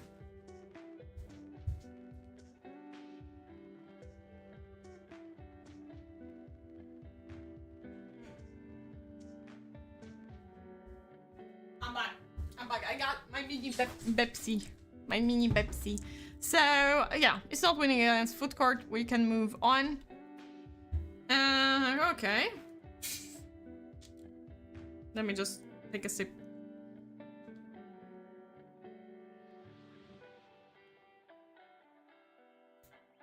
Did I watch Mono, the one about photography and the video club? No. I did not, Yagami. I did not watch that one. I didn't even give it a chance. I felt like this is not an anime for me. It felt like a mediocre anime that some people may enjoy. I'm just rarely into those kind of anime. But you can share your opinion on it. I'm pretty sure like people here on the chat would love to hear that, and like, you know, wherever I'm lacking, I'm always there to just like I'm welcoming your opinions here. Just so you know. Like, even though like you may disagree with me or I may disagree with you, it's all fine to have your own opinion. Highly recommended for peaceful. You see, I don't, like, I rarely have feeling to, like, I really have the vibe to watch something peaceful, but I do enjoy it from time to time, so if it's highly recommended for peaceful, I'll put it in. You know what? Even now I'll put it on plan to watch. Just give me a moment. Give me a moment because I need to change browser. Mono. Like, I don't know. It may take me years to watch it. 773 is not a bad score at all. So I mean, I watched something like DIY, do it yourself, and it was extremely chill series, so I'll need both of them. First 3 episodes of Game Center was okay, but got boring till the end. I gotta say something, I dropped it after 1 episode. I don't think I even... Yeah, I dropped it after 1 episode. And you know what the reason was? Like, the title is Cultural Exchange with a Game Center Girl. So basically, the thing is, like, the guy works at the Game Center, and the girl is British, and she likes playing those crane games. And he kind of raises her up, even though that was not his intention. And she thinks, like, he's in love with her, but then he realizes his mistakes, he says sorry, but then she still wants to, like, but he still feels bad and wants to, like, befriend her or something, and she's kind of, like, has a crush on him or whatever. And it should be all wholesome and all, and, you know, I love my crane games, I'm addicted to crane games. I had strong issue with playing crane games at certain point, so... let's maybe not talk about that part. But overall, I think like Game Center could have been cute. It's just there was one huge issue that I had with this anime, and it was English. And there was English. Like I cringed so much when. It's not like they pronounced things wrong even, but they were so stiff while trying to say those sentences the best to their possibilities as Japanese people, and I was like, oh my god, you're struggling so much. It's like, oh, I cannot, I'm cringing too much. I cannot watch that. I'm too weak. I'm too pathetic to watch that. I cannot. Therefore, I dropped it, which means it's definitely not beating up the see you tomorrow at the food court. I'm so sorry. Wait. There's also one anime where the MC was an anime mangaka where she travels around Zenshu. No, wait. Get inspiration with headset? No, never mind, not Zenshu. Not Zenshu. Isn't it coming out? No! I know which one you're talking about. Keep the cultural exchange. After 1 episode, accent was not verbal. If not which was, it will be my worst anime of this season. Damn. Okay. I do not regret dropping it at the first episode then. Definitely not. And then we have City the animation. Let's fucking go. Finally something strong. I heard manga. I was like, Zenshu trigger. I heard it. The blue girl. Yeah. I know what we were talking about. Wait, I don't know if I'll be able... Was it in this season though? Was it in the previous one?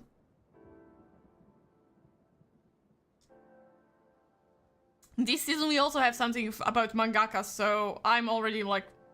I'm mixing everything up. Whatever. But I know which one you're talking about. I don't think I'll find it right now. I feel like it would be a waste of my time to look for it right now. But, yeah. I remember watching the trailer. City, obviously, Vanituber, but let me build up to that, okay? So City, the animation is made by the same people who were in charge of Nichijou, which is another comedy of this type. And let me say, I had high expectations. I had high expectations for this series to be as funny as Nichijou, and did those expectations were reached? Yes, absolutely, definitely. I loved the randomness of this show. I loved how each episode was a little bit different, and even though everything felt so random, there was a continuation to those situations happening. So we have... So City is the story about people living in a city, basically. That's it. And all of those different characters have different kinds of... situations going on around them, you know, and they all have different issues that they're dealing with, different kind of motivations in life. So, for example, we have Nagumo, the one with the brown orange, this one, who just wants to earn more money. Therefore, she finds all different kinds of reasons or ways to earn money. Then we have their easygoing friend, the black-haired one, who who is an extremely lucky girl, and she's like, she keeps on winning. She's just like very positive about things. She does weird things, but somehow it always works out the way she wants. And then we have like this a little bit pathetic friend of theirs. I mean pathetic, but not in a bad way. Nikura, who, in my personal opinion, she has kind of crush on Nagumo, but it's just my personal opinion, you know. And she also does a lot of stuff around Nagumo, but also at some point she has her own arc of trying to find her necklace. A yellow twin-tail girl? What yellow twin? I didn't understand what that anime was about, to be honest. The city, the animation? It's about just people living in a city. It's like, it's just people living in a city. That's it. That's the concept of it all. Then we had like the two extremely close friends, Matsuri and Eri. And honestly, to say like I was so sad about their friendship. Oh, I was like, no, it's going to break my heart. And honestly, I did not tear up, but I was very touched at this episode. And we had like a lot of characters like having crush on other characters, and that was part of the plot as well. There was silly shenanigans of like older man in there, like. Rock is the latest modesty, I think that was the Rock is a Rock was meat. I did not watch that. I saw a lot of people hyping up Rock, but I was like, nah. I feel like it's going to go nowhere, and I'm not into that. But when it comes to City, like, yeah, there was one insane episode when there were so many things happening at once that your screen splits to so many smaller screens, and on each screen, literally each screen was like a different story, and you had to follow them all at once. It was absolutely insane. And then last episode was had a musical number. Like, you never knew what to expect from that. I loved the race the most. I think I loved the race episode the most, when like they were all doing things to win the race to get some money. It was like, I think it was my favorite one. It was so chaotic. It had like the entire vibe of the entire series put into one episode. It was incredible. So yeah, even though Food Court was a great 6 episodes show, and I highly recommend you watching that, it's losing against City the Animation, because oh my goodness, it was just so good. Oh, okay. I did not see that coming. My favorite VA is the Saori Hayami. Oh, Saori Hayami. But Saori Hayami is in every second popular anime, Agami. You're not missing out much. How? You didn't watch Rock is a Late? Yeah, I didn't want to watch it. I from the very beginning, when we watched trailers, I said I'm not going to check that out, because I feel like this is not an anime for me. So, yeah. A watch party? You watched it, guys. I did not watch it with you. You watched it without me, or I was there, but I wasn't interested in watching, so I didn't like watch with you. I didn't watch any single episode. Like, I haven't seen nothing other than clips on Twitter. Okay, Bad Girl. It's an anime about a girl who wants to be a bad girl, so the Hosho Marin character, the red-haired one, will notice her and like her, because it's a girl's love. But also, there is her friend who likes her for being her, and she's acting more of a bad girl than she is. But this girl likes to tease her. And I'm not sure who she exactly liked, but this girl thinks that this girl likes this blonde girl. And that was only the first episode. And in the first episode, there were weird kinks. They bought a collar, dog collar. I was like, oh, okay, it's... Oh, okay. Okay, so... Okay, that's not what I came here for. Bad Girl was bad, as the name states. Yeah, it was awful. It was cringe. It was unbearable. The characters were... Oh my god. I don't even want to remember. Basically, do not watch that. Do not watch that. We don't want that. I'm not going to dwell onto that. It was bad. It was cringe. I felt uncomfortable watching that. Do not watch Bad Girl. City Animation is amazing, so we're staying with this one. Fuck you. Moving on. You actually skipped a lot? Nah, it's just I gave too many chances to too many anime. Don't worry about it, Yagami. Don't. I think you were lucky skipping so many. I think you were pretty lucky, not gonna lie. Okay, and this one was called something Mogura? Deki no Mogura. And you know, I watched it, the first episode, strictly because it's from the creator of Hozuki no Reisetsu, and I really like Hozuki no Reisetsu. I think it's like a fun, chill anime that gives you a lot of folklore tales of Japan and shows you how hell is and what kind of demons you can find in hell. So from this aspect, there's even like Chinese heaven as well. So you get to learn a lot of cool things about Japanese mythology. This one, I had no clue what's going on. It's like they talked and they talked and they talked and they talked even more. And I didn't care what they were talking about. So it was supposed to be about a guy who cannot die. Therefore, he's like collecting the souls of the spirits or something like that. I don't know for what though. I don't remember, because then they talked and they talked even more and they talked and they were surprised at something and they talked even more. And it was just so boring. It was just so boring. I don't know what was going on, because it's like, you know, when sometimes you're forced to do a small talk with a person, and at first you're like, yes, I'm going to get invested, like, even though I don't like small talks, I'm going to focus and listen to what they're saying.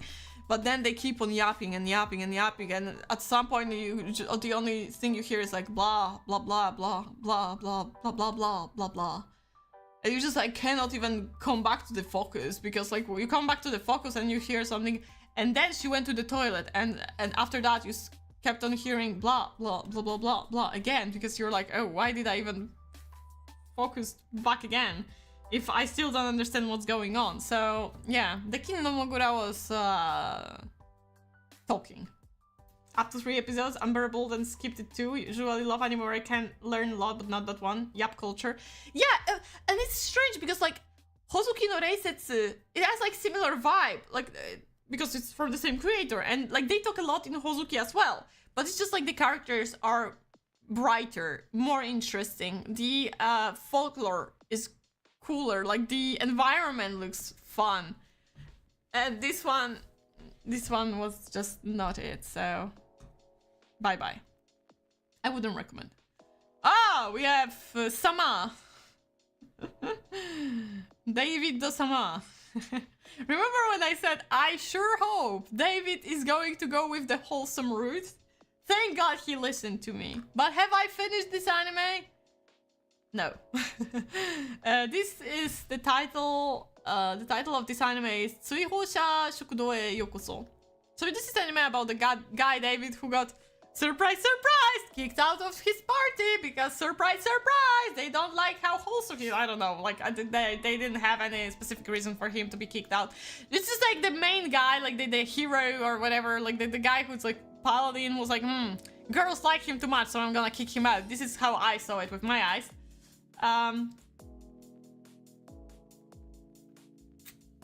Loved that one. I gotta say, Outcast, welcome to the Outcast restaurant. At the beginning, I enjoyed it, surprisingly, because it felt like extremely mediocre anime, but it's just like the characters were fine, the story was going pretty decent, like it was kind of cool. And I didn't mind that, like Atelier, the girl is pretty cute and like in the most wholesome way. Then we have like all different kinds of characters, and it's not a harem, it's just like, I guess like it's just like David finding people who are losers in a way, you know, outcasts like in the title. I'm calling them losers. And like kind of like adopting them one by one technically. And it was nice until they started to get more into the plot, which I felt like it threw me off so much because honestly I did not care. Her thumbs up were cute, or peace sign, I don't remember which one that was. And I felt like it was so unnecessary because I really liked how like he just stayed in there, and then I had to like go away and move to other place, and I was like, I did not want that. I wanted to keep on watching David helping outcasts finding themselves in life and moving on. I felt like with this kind of structure, even though it would feel extremely simple and based on like specific template, I think it would worked well then when they tried to, oh, now we have to know about Atelier's past, now we have to learn about David's past. I didn't care. I genuinely didn't care. And at some point I was like 3 episodes behind, tried to catch up, but like it was at the exact episodes when the plot starts to go further on. So it started moving on with Atelier and then David. I think I was somewhere at the point when David came back to his old place where he learned how to cook. And this is where I was like, I don't feel like finishing this anime. So it was going pretty strong considering how simplistic this story was.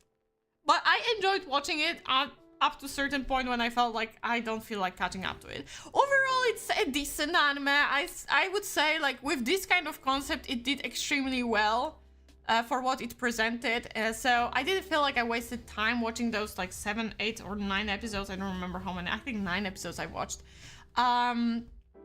So it was pretty okay, really. Like I don't want to like criticize it much for something that like it presented itself as a very simple and it kept being simple. It's just like at certain point I was like, you didn't have to do that, and it's just why I dropped it. But overall it was pretty okay. But next to City, it just doesn't stand any chance.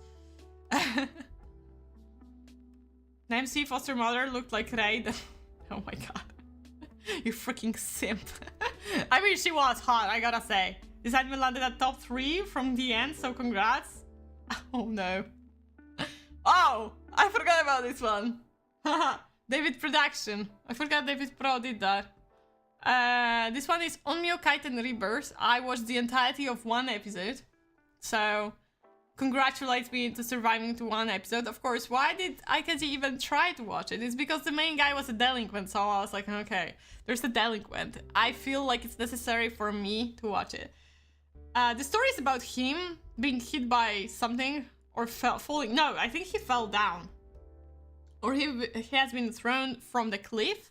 And so once like he helped the girl on the poster, once in the past he helped her and he kept seeing her in her dreams, how he saved her, and then somehow she saved him when he was falling to his demise. But he moved on to like entirely different world of that's kind of futuristic but also merges into like extremely traditional Japan.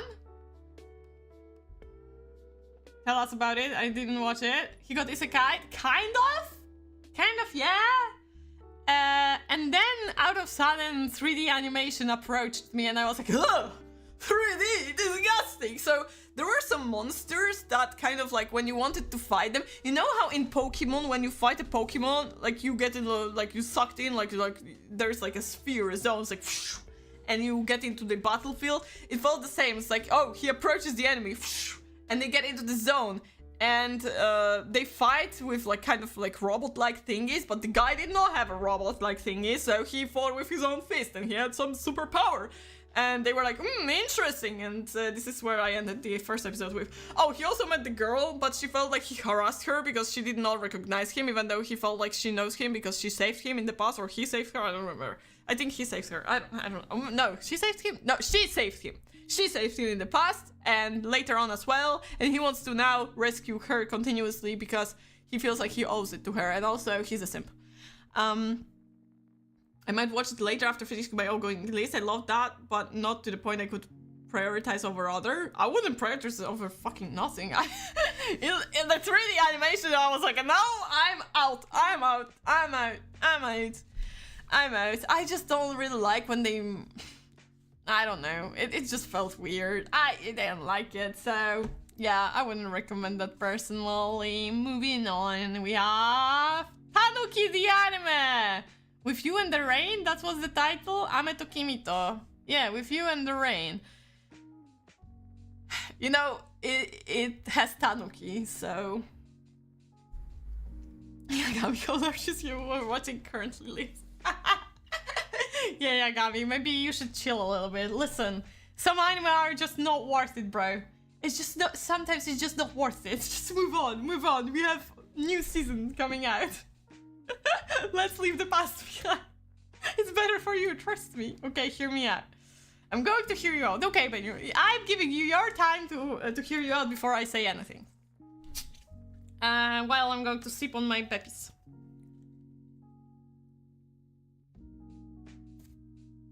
Top 3 anime of the season. What? Really? Okay, I'm gonna say it. I watched it only because there was a tanuki. You know, like, I see anime with tanuki, no matter how bad it is, I'm going to watch it. At certain point, I started doing that because, like, I still have not watched the one of the biggest tanuki anime, which is Uchoten Kazoku, which I really need to watch it finally. There's just no time for that. It was a very simple anime. I think, like, it kept doing the same thing that it wanted to do. It's just like, you know, chilling, learning some life lessons, and that was about it. The tanuki wasn't really that, like, the tanuki was kind of like a symbol of having a minimal change in life to try to better yourself, but sometimes you don't have to go that far away into bettering yourself. Just like one small change can already make you a better person and make you feel happier in life. So that's how I read the story. But it was boring.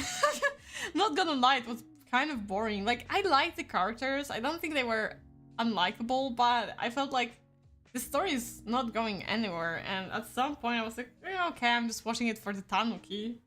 So I'm very neutral about that.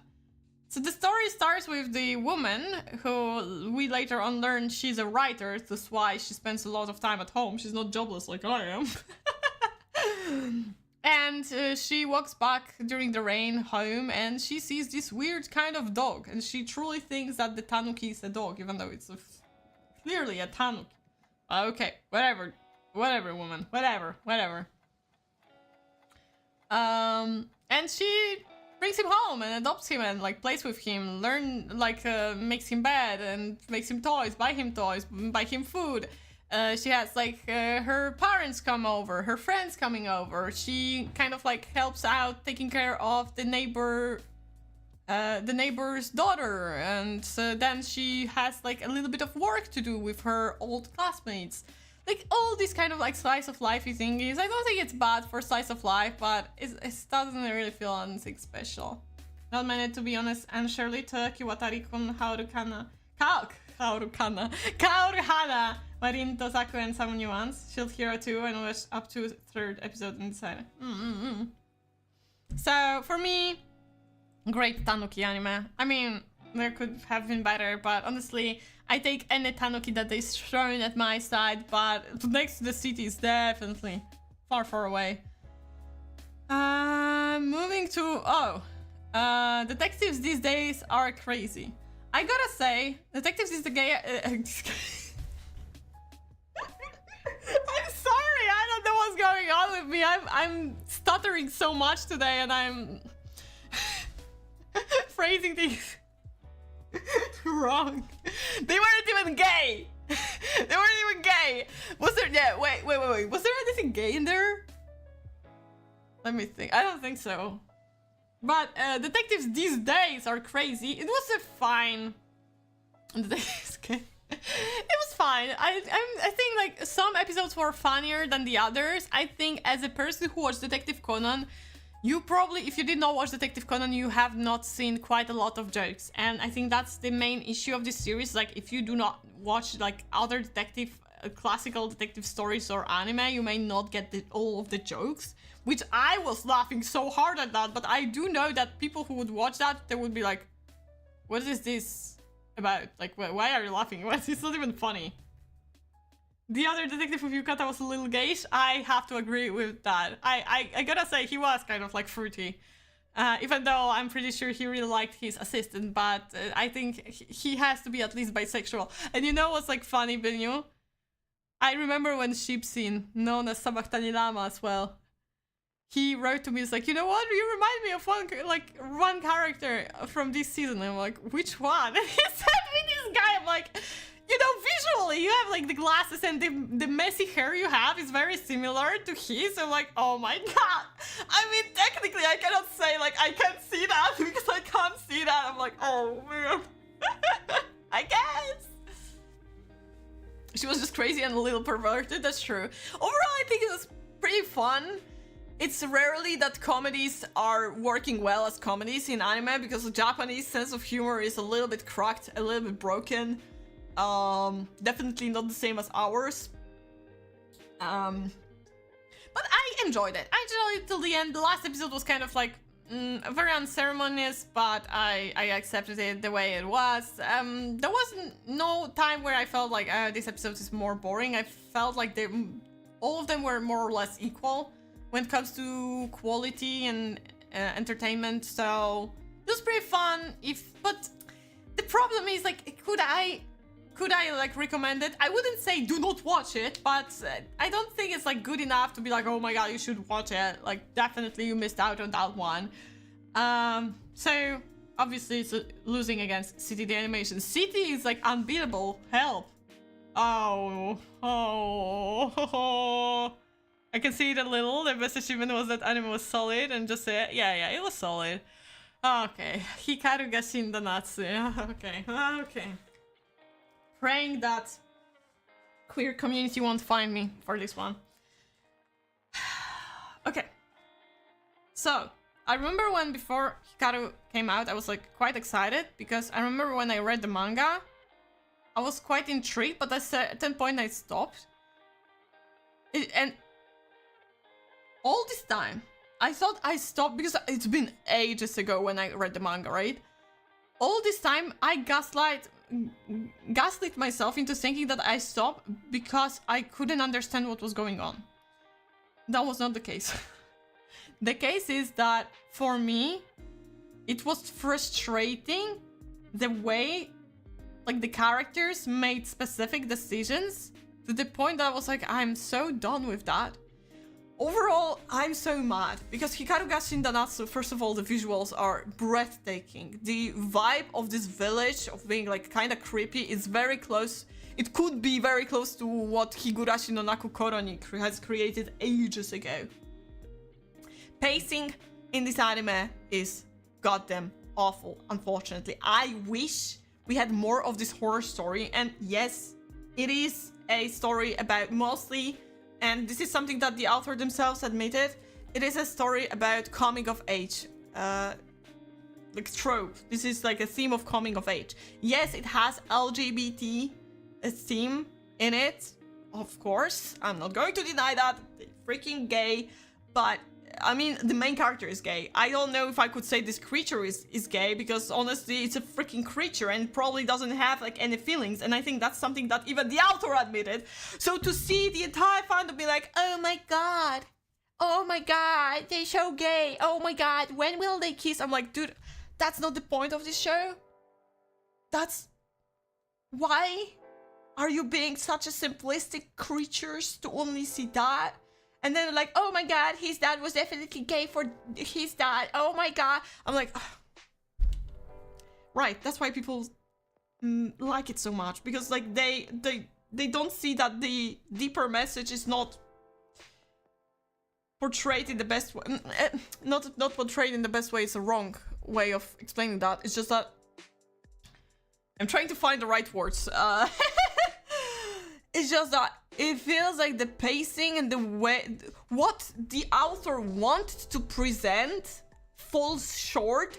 Thus why the only thing people see is homosexuality. And they focus on romance that shouldn't even be the focus of the story. And that's the issue. And you know what? At a certain point I wanted to throw it, like, the blame onto the fandom. Yes, they're stupid, but whatever. I put the blame onto the author for not portraying it the right way, to not put more focus on things that they wanted to perceive, to make the pacing the way it is, was also a mistake. So it's a huge shame, because I think it could have been one of the best anime of the decades if only some issues have been fixed. Some things could have been rewritten in the way that this kind of like internal homophobia could have been portrayed in more indirect way. I just feel like if it was like a little bit more delicately shown and some other horror aspects were more geared up, it would have been so much better. It would have been so much better. And I'm so mad. I'm so mad because it looked so pretty. I love the aesthetics, but god damn it. At least I have an amazing opening. I love the opening. I love the opening. So I dropped at like 5-6 episodes. Give me 1, 2, 5, 9, 10, 11, 12 episodes and it will be good anime. You see, that's why I dropped at 5. Because 6, 7, 8 ain't it. Ain't it. I think my sister finished watching that. She asked me if it's going to be 12 episodes long. I'm like, yes. And she's like, okay, well, I'm on 8, so I'm going to finish that. I got baited at the 5th episode that it's not gay, but in the last episode I got surprised. It is gay, but the fact that Hikaru is not Hikaru, and it's a creature that you think it has feelings, but it really does not. And I'm not the one making it up. It's just like I'm paraphrasing what the author has said themselves. And it's like, yeah, it's not about it. It's about like the protagonist, whose name, of course, I forgot. It's about him being extremely gay. We don't know if his friend was gay. Maybe he was. Maybe there was a high possibility he was. And sure, like, they live in a village that obviously would not be accepting of homosexuals, because like this is like the whole symbolics of the horror in this show. The problem is that it falls short, and it's not like you cannot read it well. So yeah, I dropped it, and I still enjoyed the animation much more than Hikaru. So let's move to the next anime, which is another anime that I forgot it was coming out this season. This season that has just finished airing, well, mostly. Busu ni Hanataba o. So, City Better. Yeah. No. So this one, it's a romance where the main girl, she's like, oh, I'm socially awkward. Oh, I'm not as pretty, but I'm still in like gardening club or like flower arrangement club or whatever. And that's about it. And then she's like, she has been caught by this pretty boy when she put like a hair behind her ear, and she thinks like this is the end of her whatever. I don't even know. But then he's like, oh, I want to become your friend. Like, she's like, no, never say anyone that I put the flower behind my hair because they will call me a creep or something. I'm like, dude, girl, chill. Like, I understand that you're socially awkward, but that's like going beyond that. And then, for no reason whatsoever, the guy starts to have a crush on her, which basically, like, there's literally no situation where his feelings could have grown towards her. And she's just so awkward and so like, oh my god, like the characters are so terribly written. I think the best character was this guy's friend, who was very like straightforward, but that's about it. Then they have like a lot of cringe, awkward moments. I just like, oh my god, I cannot watch that. It feels like it will be good. No. Listen. You had your another anime with flower in the title. Keep to that one, okay, Yagami? You don't watch that. No. No. I would not recommend. She was with parents in the restaurant. Yes, same. It was such an awkward situation. Like, I could feel the second-hand embarrassment watching that episode. It's like, I felt like I was put in the awkward situation. I felt so bad at this episode. I was like, no. Please, no. I'm begging you. So let's forget about that. Do not watch that. I don't recommend that. Obviously, Next to City, it's... Oh, God. Oh, from one cringe to another cringe. Holy shit. I don't even remember how it was titled. Wait. Necronomicon no Cosmic Horror Show. So this one, to explain it the fastest way possible, it's wannabe Danganronpa but with aliens and streamers. I still cannot believe that Ships Instead is good. I'm like, what? The first episode was cringe. First of all, the characters are so unlikable, and I've shivered every time like they tried to be cool. Then there was like this awkward, like the first episode they got introduced to like, hey, you can win this much money if you win in this game. But of course, like this game, like it's like, you know, like battle royale kind of thing. And the first game they play is basically Fall Guys. And they try to make it epic, but it's, you know, like, look at Fall Guys. Is Fall Guys looking epic? Sure, it's a fun game. I'm not going to say it's not. But you're literally going to... I feel like if it was, like, a little bit easier or something, and it would have been a little bit better, because, like, when the guy, like, some epic gamer is like, oh, there's a... you can jump here and that, like, he's a parkour master, but because, like, it all looked so stupid, I felt like, oh my god, he feels like a 10-year-old trying to flex to his friends how good he can beat the map at Fall Guys, you know? And I'm like, this is so awkward to watch. Yeah, Fall Guys, the animation. Was there a lot of cringe moments? Yes, there was a lot of cringe moments, Yagami.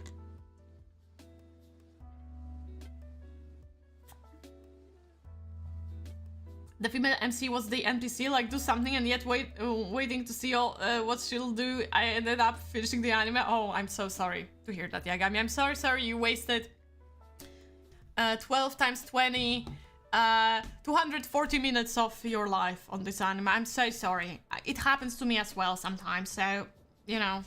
I did not. After first episode, I knew it's going to be shit.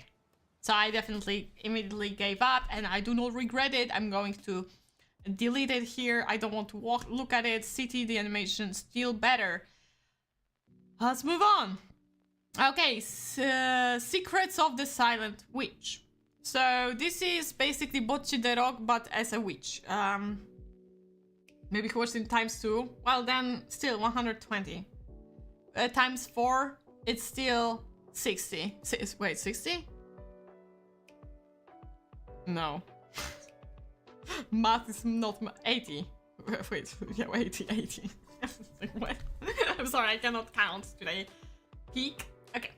When it comes to Secrets of the Silent Witch, I think it, at the very beginning, it had quite a lot of charm. I think the characters were quite likable. But why I dropped it was because I felt like I've seen this before. You know, it's like... different skin, but the same story that I've somewhere seen already. And maybe if it was coming out in different season, I would have finished it. But because it was in a season where I had so many series to watch, I decided to drop it after like 5-6 episodes, I think. Bocchi the Witch in top 10, definitely. I think it probably was one of the better animes this season. Just because I dropped it, it doesn't mean it's bad. Like, I dropped a lot of anime that I usually would have watched till the end this season, so that's not an... If I haven't dropped it after 1 or 3 episodes, it was a miracle, you know, like... it was a miracle. So this one, I kept watching. I tried to like it, but I just couldn't. I felt like the story is a little bit too simple for me to be like, I need to keep on watching it. But I could definitely understand how people would like that, and I think it had quite a lot of charm. I think, once again, the characters were likable. So the story is about the Silent Witch, who is one of the most powerful mages in this universe, but because they have like an assassin trying to off the prince, so future king. She's there attending the school once again, just so she could... make sure that the prince will be safe or something like that, and find the culprit, someone who is against the prince. That's from what I remember. Hi, Sabaktani Lama! Oh. Different from which one, but both good ones too. No comparison needed for me. Dude, no, it's not! Dude, no! It's not nowhere near close Witch Watch, bro! No! This one was way more enjoyable than Witch Watch. First episode, to be honest, nothing. Wow, okay. Isn't that just great? I love you guys. For me, personally, City, the animation had much more personality. It was much more entertaining for me to watch. It was funnier and more dynamic. Therefore, sorry, Secrets of the Silent Witch, but you have to say bye-bye. Fault reaction.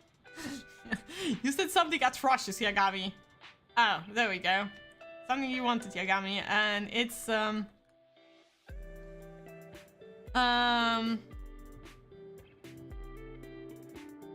How was the title of this one? You know this, Yagami. Kaoru hana wa rin to saku. Okay. Don't burn me on the stake like witches in the medieval times. But I dropped this anime. Oh, the reason why I dropped this anime is simply because I felt like, once again, I've seen this story before. I've read so many shoujo manga at a certain point of my life that I felt like this is nothing new.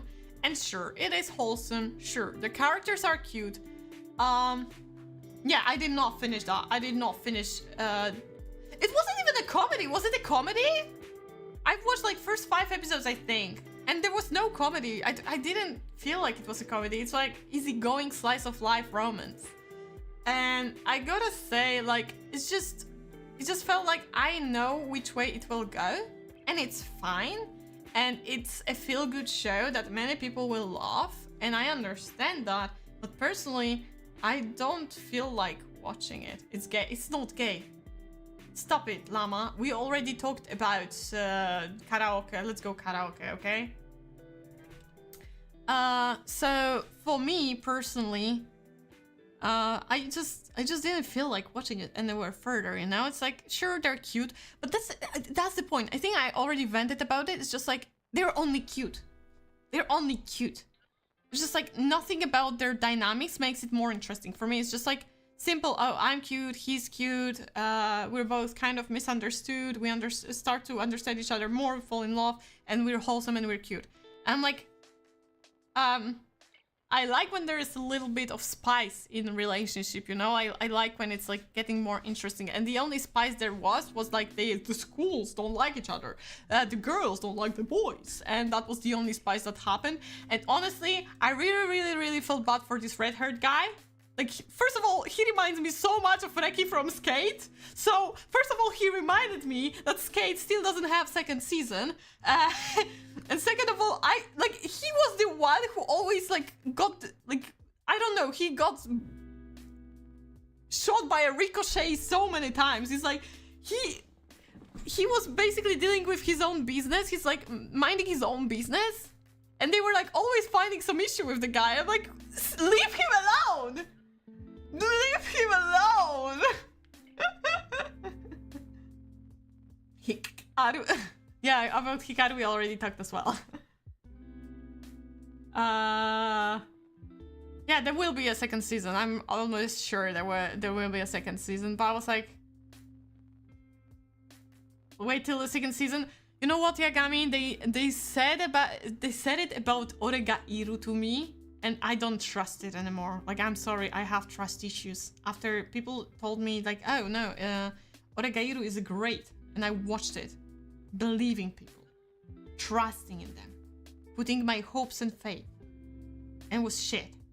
I'm not saying this one is shit after first season. It's like, because first of all, I didn't watch the entirety of first season, but it's like up to the point that I watched, I was like, it was fine, really. It's good. It's good for a slice of life romance. It's just like I've seen so many slice of life romance that I need something more unique in them, or at least I need them to match my personal preferences for me to be interested.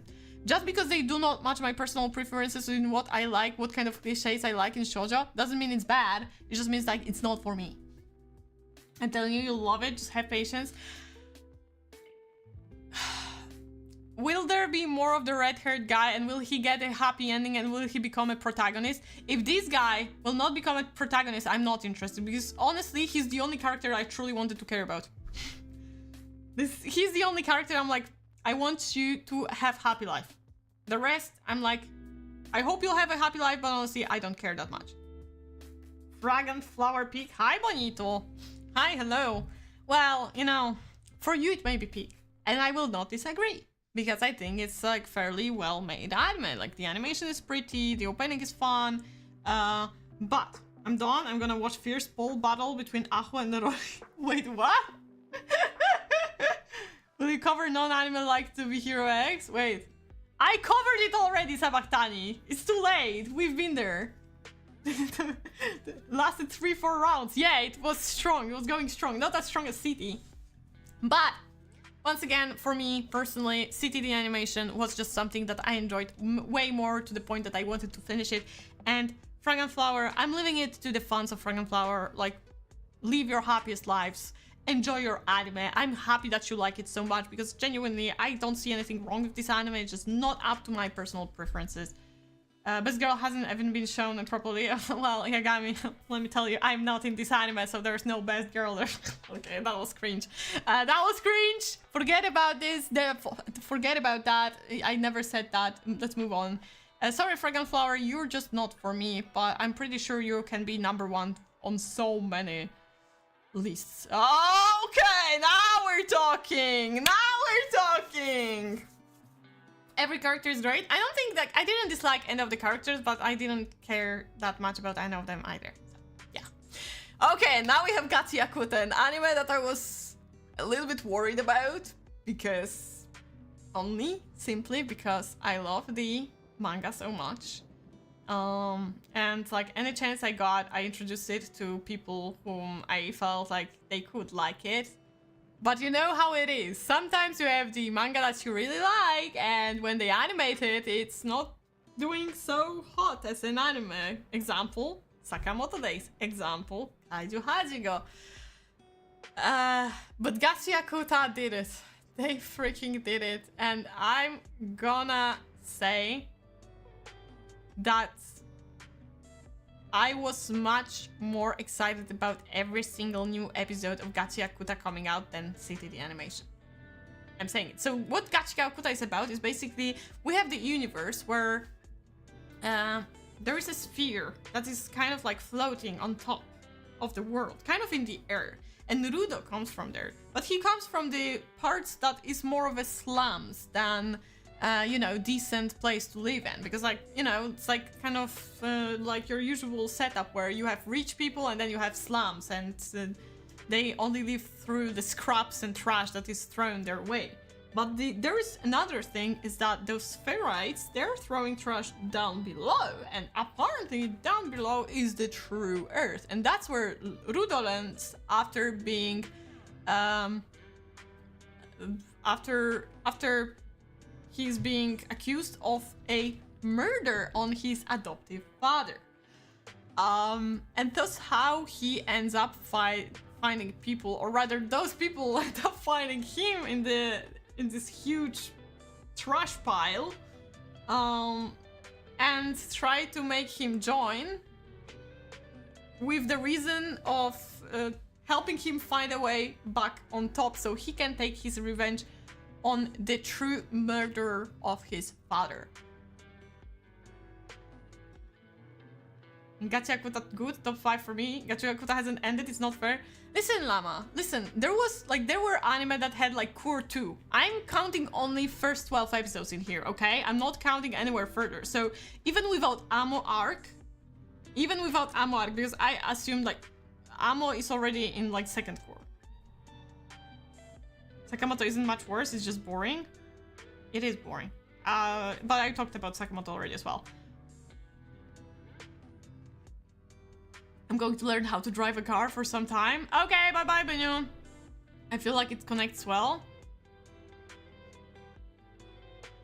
I don't get it. What's wrong with Sakamoto? Why are the people saying it's a fall-off?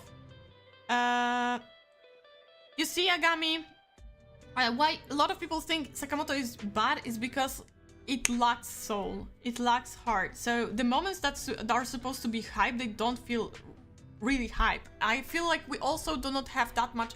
In manga, when you read it, it's like, oh, going weekly, you read it and you're like, okay, so there's a fight now, it's cool. And then you go next week and it's a fight again, cool. But when you go through anime, I feel like we didn't even have a chance to see those people, those characters interacting with each other to feel like I should care about what they do and why they're doing it. And it feels like in Sakamoto Days, it's like, we need to do that, and now we need to do that, and now we need to do that. And it's just like checking the marks of like, we've done this, now we have to do that. And it feels like it lacks certain element of just emotional depth. And that's why it feels boring, even though it should not be boring, because the story itself is really good. I really like Sakamoto Days as an action story. It's just like in anime they are not presenting it well enough.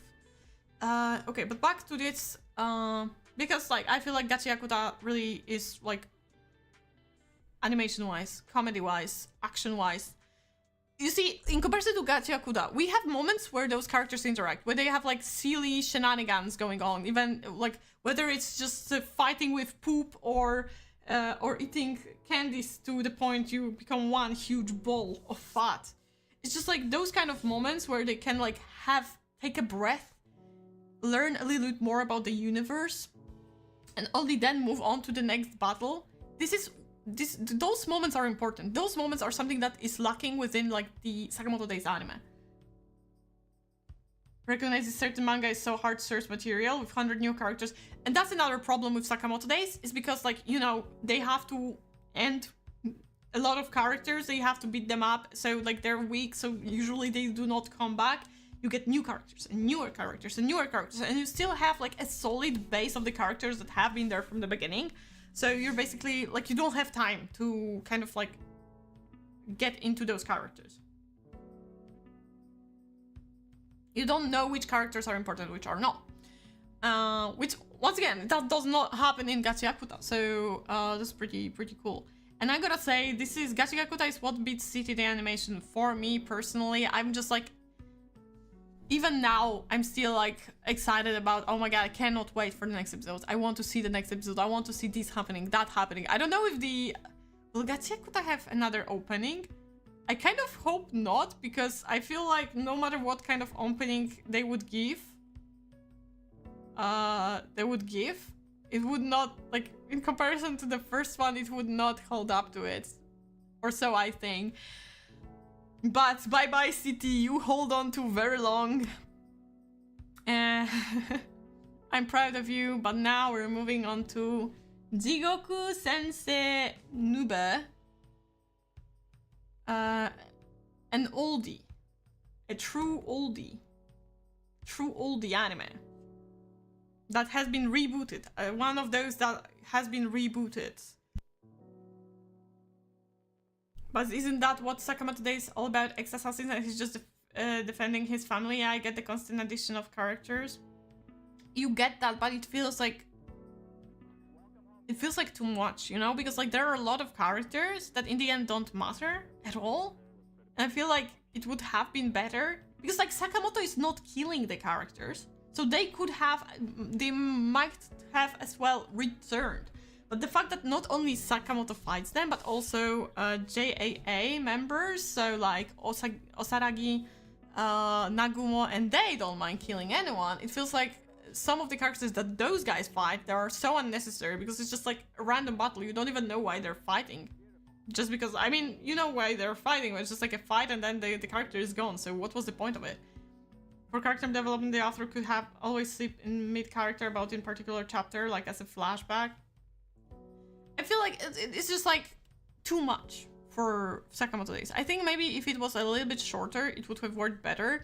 And it's surprising because in Sakamoto Days, it's like you almost from the beginning you have the main villain. So you think, oh, maybe it should have been shorter, but then you have like an entire like exam arc when you once again got introduced to many new characters, and you still haven't perceived the characters that have just happened, like have just appeared previously. Like I don't remember what the guy comes. There was a scene at the hospital where Sakamoto is in the hospital and Nagumo comes with other guy. I don't remember anything about this other guy. I don't know if he returns later on or if he got offed. I don't remember. You see, that's how unnecessary this character is. Author does it well with single pages. Yeah, that's true. Okay. Moving to Jigoku Sensei Nube. Story about a teacher who is an exorcist and makes sure the kids at school will be safe from ghosts. And so he kind of like gets a group of kids who somehow interact with each other more often, and through that they kind of like try to exorcise spirits. And it's so weird because like first 3 episodes were so action-packed that when we went to next episodes, I felt like it started to get like kind of boring. You definitely can feel old school vibes from this anime, but is it good? That's the question. I already talked about it by Yaiba. It's like, for me, those kind of reboots of old anime are fun until they're not. Like, they are fun until I get bored of them. Like, okay, that's enough. I had my fun. I think I remember why I'm not watching old anime that much anymore, because the pacing is extremely hard. Unless like the anime has like a specific format, like Cowboy Bebop or The Legend of Galactic Heroes, or I always mess up this title, but you know, Ginga. Forgot to watch this one, dropped it unintentionally. I watched the first 3 episodes where it was mostly about like the main villain, I assume. And then the 4th one was about some kind of haunted doll in the school. It was supposed to be creepy, but I kind of like lost interest. I think the kids threw me off. Like, there are too many characters at once. Hi, Królik, hello. So visually it was fine. Characters, I would say those that we got to know a little bit more were decent enough to like them, but I felt like I just didn't feel like watching it. I'm all about giving a second chance, so I'll watch for wait for Second of the Day season 2 and then have more critical approach. For now, it connects for me at least. Well, if you enjoyed, like, I know like people enjoyed Kaiju Hachigo 2nd season, I did not, right? But like it comes from the approach of a person who read manga, so maybe if you're totally fresh, although Sabaktani Lama did read Sakamoto Days, but I don't think he remembers much and he still felt like it's boring, so I mean, I'm talking about Sakamoto right now, not Kaiju. So I'm a little bit mixed about that.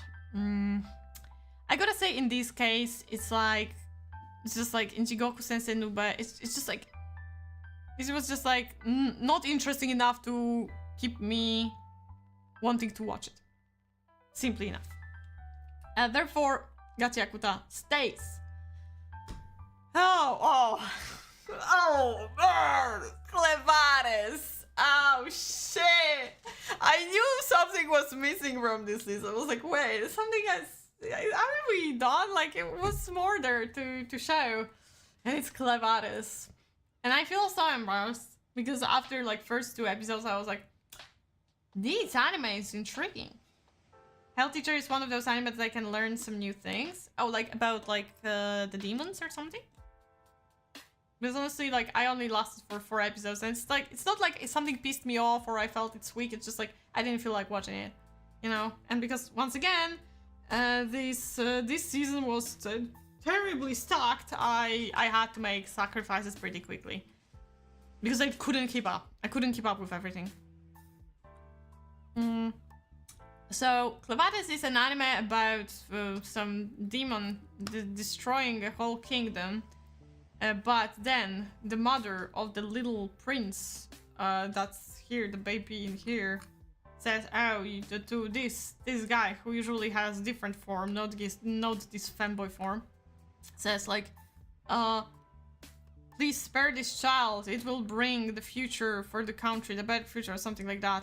And then we have this edgy woman who is like a hero who has been almost killed, but now she's kind of like immortal or something, and he forces her to be his kind of like slave, I guess, and to help him make sure this child will prosper or whatever.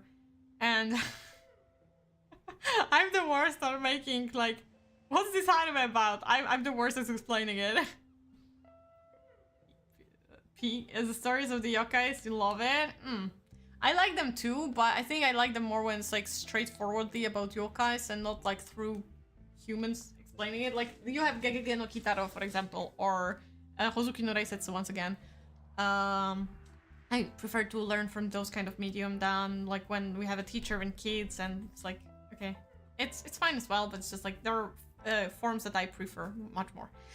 So yeah, the Clevares, oh boy, oh boy, story is strong, and I was like very invested. It's like, felt very dark, very bloody, very gory. It's like kind of like, well, not as far as Berserk, but or like, I don't know what else, like, or like fantasy wise, not as strong as Frieren, but I was like, okay, it's doing something. But then we got to the point where for some reason characters started to explain everything to us word by word. So there was new character approaching, random character out of nowhere, we don't know them, and they're like, I'm these and these, X, Y, and Z from X, Y, and Z land, and X, Y, and Z told me that you will bring us like the humankind will bring us bad life, therefore we want to off them all, like, you know, get rid of them all. And then like they go into, no, you don't do this because X, Y, and Z is going to do this, blah blah blah, and they start like stand, talk, and try to explain everything. I'm like, why are you doing this? Why? It was also very weird when they had this kind of, some kind of weird fetish about like boobs. Like, I feel like there were like at least 3 episodes at the very beginning was like talking about boobs. Obviously because the kid needs to eat something, and you know, it needs milky boobs, but it was so weird. The way they put it into the story felt so awkward. It just says too much. You're angry at, I know you're angry at Clevatus Sabaktani. I am very much aware of that fact. I could baited that it's real.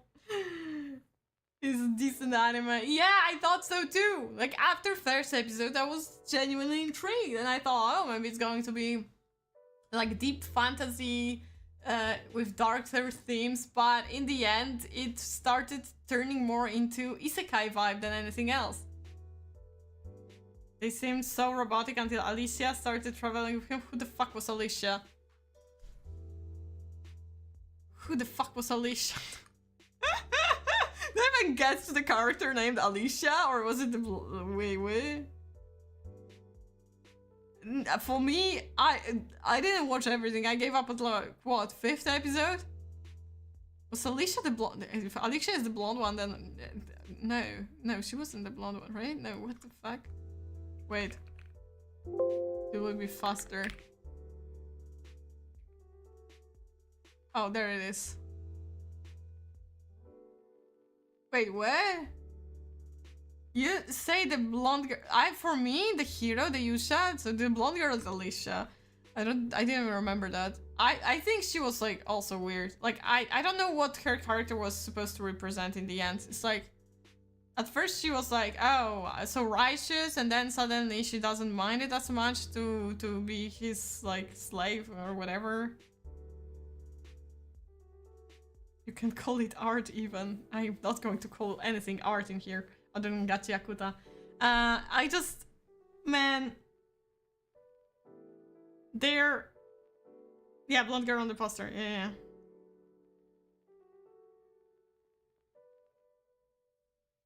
Was the heroes brainwashed into thinking that they could win against the 7 monsters? Wait, what? Like, they seem so robotic until Alicia started traveling with him.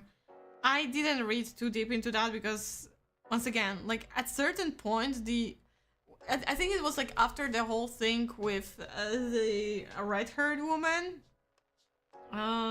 with like the monsters in the monster in the dungeon, while Alicia was fighting for the sword, fighting with her life for the sword to get the sword.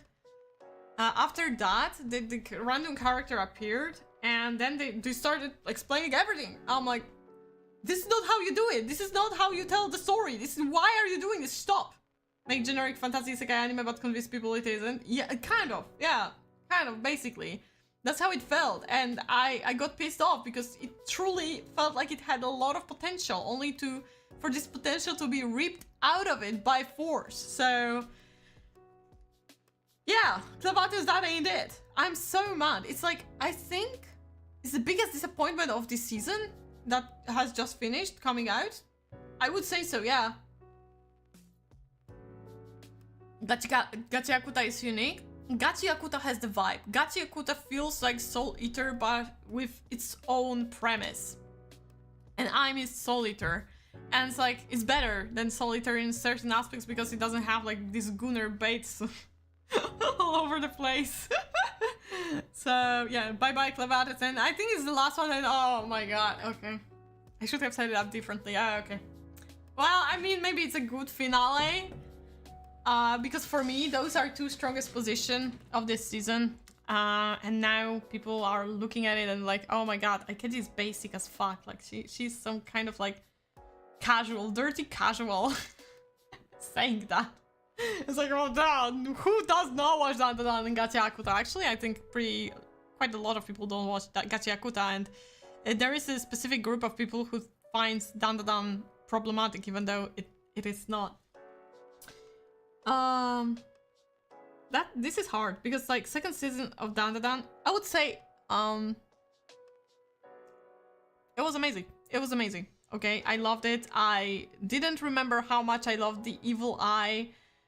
He's a great addition to the to the group. We also had like Kinta appearing, and as much as annoying he is, he brings out a lot of the story. His obvious finale seems to be heroic. Dude, let's not fool ourselves. You wouldn't give to be Hero X the second half. You wouldn't put it in top 3 even. I won't believe you. I know. The last 12 episodes, only 3 of them were actually good. Maybe 4 at most. So, yeah. When it comes to Dandadan, I definitely enjoyed the second season, just like I enjoyed the first one. The one thing that I'm going to say is that I feel like, but that's, I think, the case. It's hard to beat it. In the first season of Dandadan, we had this scene of this woman and her child, the past. It was during like Aira's arc. And I think like in this season there was no such an episode that would hit me as hard as that one. Like that one gave me literal chills. And I remember when we watched it with my friends, we was just like all silent. Usually we laugh, we cackle, talk, like comment. And this episode, through the entirety of 24 minutes, we watched silently. And I think it was like quite powerful. But of course, like in this, it's not like in this season we didn't have sad backstory, and we will have more sad backstories coming from Dandadan for sure, because I did read manga, so I know.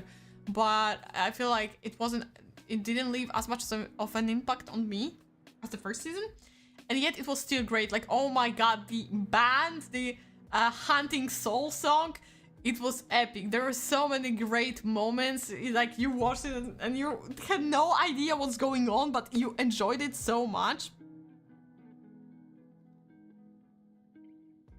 If you could show in half, it could be on par with gay underage. Funny that you say that, because they were fighting against each other, and To Be Hero X won against in karaoke only because the karaoke made me too uncomfortable. I'm somewhat between underwhelmed and excited for Dandadan Season 2. I think the Season 2 is just started in an extremely awkward moment, and that may have thrown people off. But overall, I really enjoyed that. But if I'm putting into consideration which episode I was more excited about to watch every week, I would put Gachiakuta in the first place. And that's what I'm going to do. Gachiakuta is this season's winner for me. So yeah, I'm happy about this outcome, and honestly I'm very happy that Gachiakuta managed to be an anime that will represent the manga well, because I know a lot of people were extremely worried about that.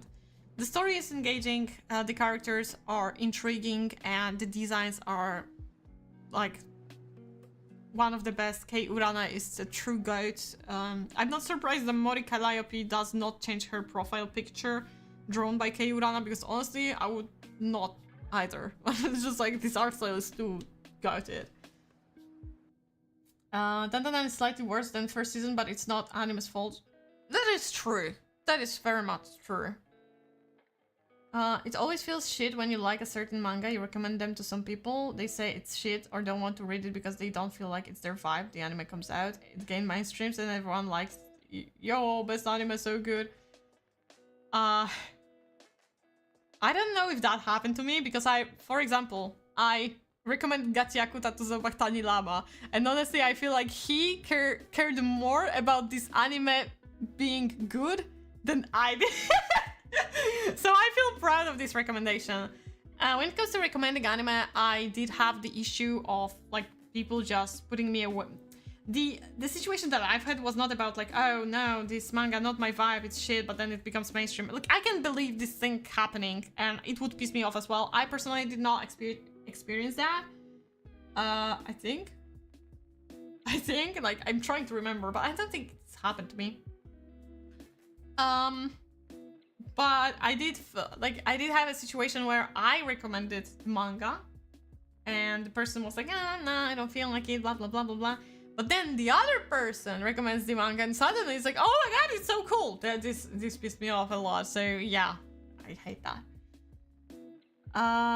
The first season was peak anime compared to the season. Yeah, it was good, but not comparable to season 1. I'm very excited to season 3, which is already like announced that it's in the works, which I'm very happy about. Dun. And because like my best girl Vamola just showed up and I cannot wait to see more of her, even though I don't think it's the strongest arc with Vamola. I like it, and the arc after Vamola is something that I'm actually waiting for. Gachiakuta is fresh. I love that it's breaking shonen tropes and unique style. I always wanted to draw like this. Yeah, it's just like Gachiakuta is so good. It's just so good in so many ways. I think we needed this kind of anime, you know? We needed this kind of manga to appear out of nowhere. Not exactly out of nowhere, but we needed this kind of manga. We needed something fresh to show those kind of shonens that just finished coming out, like, you know, Hero Academia, for example. Show like, hey, you can make shonen that is a little bit different. But then again, you put it in next to Chainsaw Man, Jujutsu Kaisen, and Jigokuraku, and show, look, you don't have to be overly edgy to make something unique, to break the tropes, to break the expectations. You can go in a simple way still, but make something meaningful instead of being an ultimate edgelord and ruin your show, basically. Because that's, I mean, okay, Chainsaw Man is a little bit of a different case, but I put those three together because I remember when people said, oh, it's a new era of the dark shonen trilogy, and you know, like Jujutsu Kaisen flopped at the end of the manga. Chainsaw Man, it has its ups and downs. The first part of Chainsaw Man, definitely not my favorite. Second part, much better. But now what's happening in Chainsaw Man, I feel like we're going back to part 1, and I don't think I like it. But maybe not exactly, so there's still some hope. And Jigokuraku is awful when it comes to, like, it's amazing when it comes to the concept for the story, but it's awful when it comes to writing characters and just like relations between them. I hate that. So yeah, our winner of summer season, my ultimate recommendation is Gachiakuta. But of course, I also recommend you Dan to catch up to Dan, to watch the second season. City, the animation was great if you like a little bit of a bizarreness and you don't feel too lost in it. See You Tomorrow at the Food Court is one of those chill anime, only 6 episodes that you can watch at like one sitting and feel warm and good inside and enjoy the characters. And Unsurely, if you feel like watching something more classic, it's just like, there were a lot of Grand Blue, of course, amazing anime as well. There were a lot of anime that I did not watch. There were a lot of anime that I dropped, but I don't feel like they were that bad. It's just like I didn't have time for them and I didn't feel like watching them as for now. And so yeah, it was rough. The summer season was rough, but now we're going into fall. I hope you already decided what you're going to watch. I've already watched episode 0 of one anime and first episode of another anime, so slowly I'm getting into the next season. Let's leave the past behind and move on. That was me. Problem with Fujimoto is not that he's overly edgy, he just doesn't know how to write shonens. That's true, and that's the problem with Chainsaw Man, that he tried to write shonen. And like when you put all of his different works, you see that he's an amazing writer, and I love his bizarreness. And I'm happy that we're getting this season, we're getting all his one-shots animated by different studios. So that's definitely what I'm looking forward to. And Fire Punch is still one of my favorite manga. So I love Tatsuki Fujimoto. He's inspired by movies too much and get good grip on pacing. It depends on what series. For me, Fire Punch, got it. But yeah, Chainsaw Man is like, I think he put too much onto his love for movies in there, which made him like make a little bit of too much of a mess. And of course, Denji as a character, I cannot say I'm a fan. Okay, but that was everything for me today. Thank you so much for joining me, and I hope you enjoyed yourself. I hope you now know what you maybe should catch up to, or maybe not. You don't have to watch what I recommend, just like I don't have to watch what you recommend, but I'll take it into consideration, of course. And I hope you'll enjoy yourself in the brand new season. Maybe you'll take a little bit of more breath, because after this summer it was pretty tiring to watch everything, so much, a lot of pressure. Thank you once again, and see you on Monday with Kingdom Hearts. Bye bye!